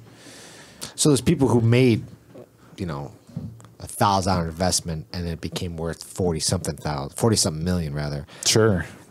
Do they cash out and then they've got 40 million in the some bank? have. Yeah. What does that do to the coin? Well, it depends how they cash out. I mean, there's a lot of supply out there. Like there's 20 million Bitcoin that will ever exist right now. About I want to say it was like 17 million of them or so are like they exist in the wild. Like they're out in circulation. Have been mined. Yeah, have been mined. Many have been lost as well. Like if you lose your private keys, they're just gone. They're gone, right? But also from that. When that exchange Mount Gox, yeah, how much got lost there? A lot got lost there, like millions. Like it was, So, so that the price fluctuation it's interesting. So then it makes the existing supply, the remaining supply, increases in value. Right? There's more demand for a smaller supply, and that's really what I love about it. Regardless of some of my disagreements with the direction that Bitcoin has gone, is it's a perfect free market. Like it's this perfect example of, like economics do matter. And if nobody has the ability to screw with it, then these free market principles, they play out as, Adam Smith has been, predicted 400 years ago. And we get to be part of this experiment, be on the cutting edge of an experiment that could prove that the problem with poverty and economics in general was the hierarchy. Like, it was the fact that kings were amassing money that they had stolen rather than earned. And, you know, my hope is that Bitcoin or some other cryptocurrency in that space ends up becoming the kind of thing that is expected for us to split a bill on pizza, and it's what the pizza place accepts as payment. And you know, and then I can go to, you know, I can just go to Tokyo and I don't have to go through a currency exchange, and you know, you have a disclosure at the airport. Yes, I am carrying $8,000 in cash, and you know, it's none of their damn business. I'm sorry, I don't consent to having a relationship with you, TSA agent. Right. So, you know, like, how much does that take inordinate power away from people? Like, people will still retain the power that they've earned, but it takes away that kind of like, well, we can pay for inordinate amounts of just police state BS. You know, we can get down to the brass tacks of here's what's actually necessary, and people are willing to work for what's actually necessary, and nobody can screw with the money supply to create a war or create a problem that needs to be fixed by this bureaucracy that my cousin will run, you know, and that kind of thing. So that's my hope. Long term, I think we could go there, but the get rich quick crowd will bring government regulation in. Right. And that's the scary part, is I don't want the, you know, the SEC or any other 3-letter government organization walking in and shutting down exchanges because they're doing illegal fundraising, or, you know, in Korea, Japan, these kind of places have shut down cryptocurrency exchanges because they look at it as simple gambling. They walk in and say, you don't have a gambling license. Right. They're like, we're a currency exchange. Like, well, that's not how it's being treated. You're a casino. Right. And that's bad for business. So yeah, that's true. You know, we're in for a little bit of a rocky road, but it's super, you know, hyper early adoption. It is. So, yeah, that's for sure. Yeah, man, this is fascinating. I could talk about this. I've got so many questions. We could do this off mic though. You want to start a secondary podcast? Yeah, right. Maybe go in on his show next time. Yeah, I'd like to. I just sit there and ask questions. I'm just going to join in on the fun. Yeah. Well, I'm sure he can hook you up in that regard. Yeah. Well, 12 o'clock every day, right? Yeah, every day. Every day. Yeah. 5 days a week, weekdays. I take the weekends off. Oh, of course. Yeah. Gotta take the weekends off. Yeah. All right, let's wrap this up. Where can people find you, Kurt? CryptoTradersPro.com. You can look up Crypto Traders Pro anywhere around the social media world. So we have YouTube, Twitter, Instagram. We're on Medium. So just Google Crypto Traders Pro. All kinds of social media will pop up. You can find me on Facebook. I'm very happy to be Facebook friends with anybody who wants to follow. You can follow me on Twitter at Kurt Wuckert JR. And, just track me down too. It's really good to be on. I'm really glad to have my lovely wife here on Grappler Union as well. But I did it. You did it. You spoke. I did. You did speak. Natalie, where can people find you? I just asked for Kurt. Of course. Hav? Yeah. I don't know. You're at the Hav 13, right? Yeah, Yeah, you know it's it. still there. Yeah. They've probably heard it before. I will say this is coming out this week, right? This Tuesday, yeah. So a lot of people. I mean, there's a lot of stuff going on in Chicago in terms of seminars. Sure, yeah. Let's see. I think Rezovic is going to have Homolo Bahal. Sorry. On Friday, Naga's going to be on Saturday. Combat Corners on Saturday. There's a John Satava seminar at New Breed on Saturday. Lots going on, huh? Crazy amount. And then Ryan Quinn from Henzo's is going to be doing a seminar at Fit to Defend. Gi or no gi? Some leg lockery, no gi. All right. Of course. So, yeah. I shouldn't have asked. You should not have asked. But some people might ask, so Right. I asked for them. No, it's good that you did, even though it was largely unnecessary. Yes. So, still spots open for that. I helped set it up, so I'm going to give that one a little extra bump up promotion. Nice. Awesome. Well, appreciate everyone coming out on this now rainy night. Yeah, absolutely. Safe ride home, and we'll see you guys later. Thank you. Bye. Thanks. Hey, everybody. Thanks for tuning in. For more information about Grappler Union Podcast, you could visit us at our website at grapplerunion.com. You can follow us on Instagram at Grappler Union. Please like us on Facebook. Be sure to subscribe on iTunes. And all of our episodes are available on our YouTube channel. Say what? Be sure to subscribe. Yeah, subscribe to all that shit. You got to do another take, right? Oh.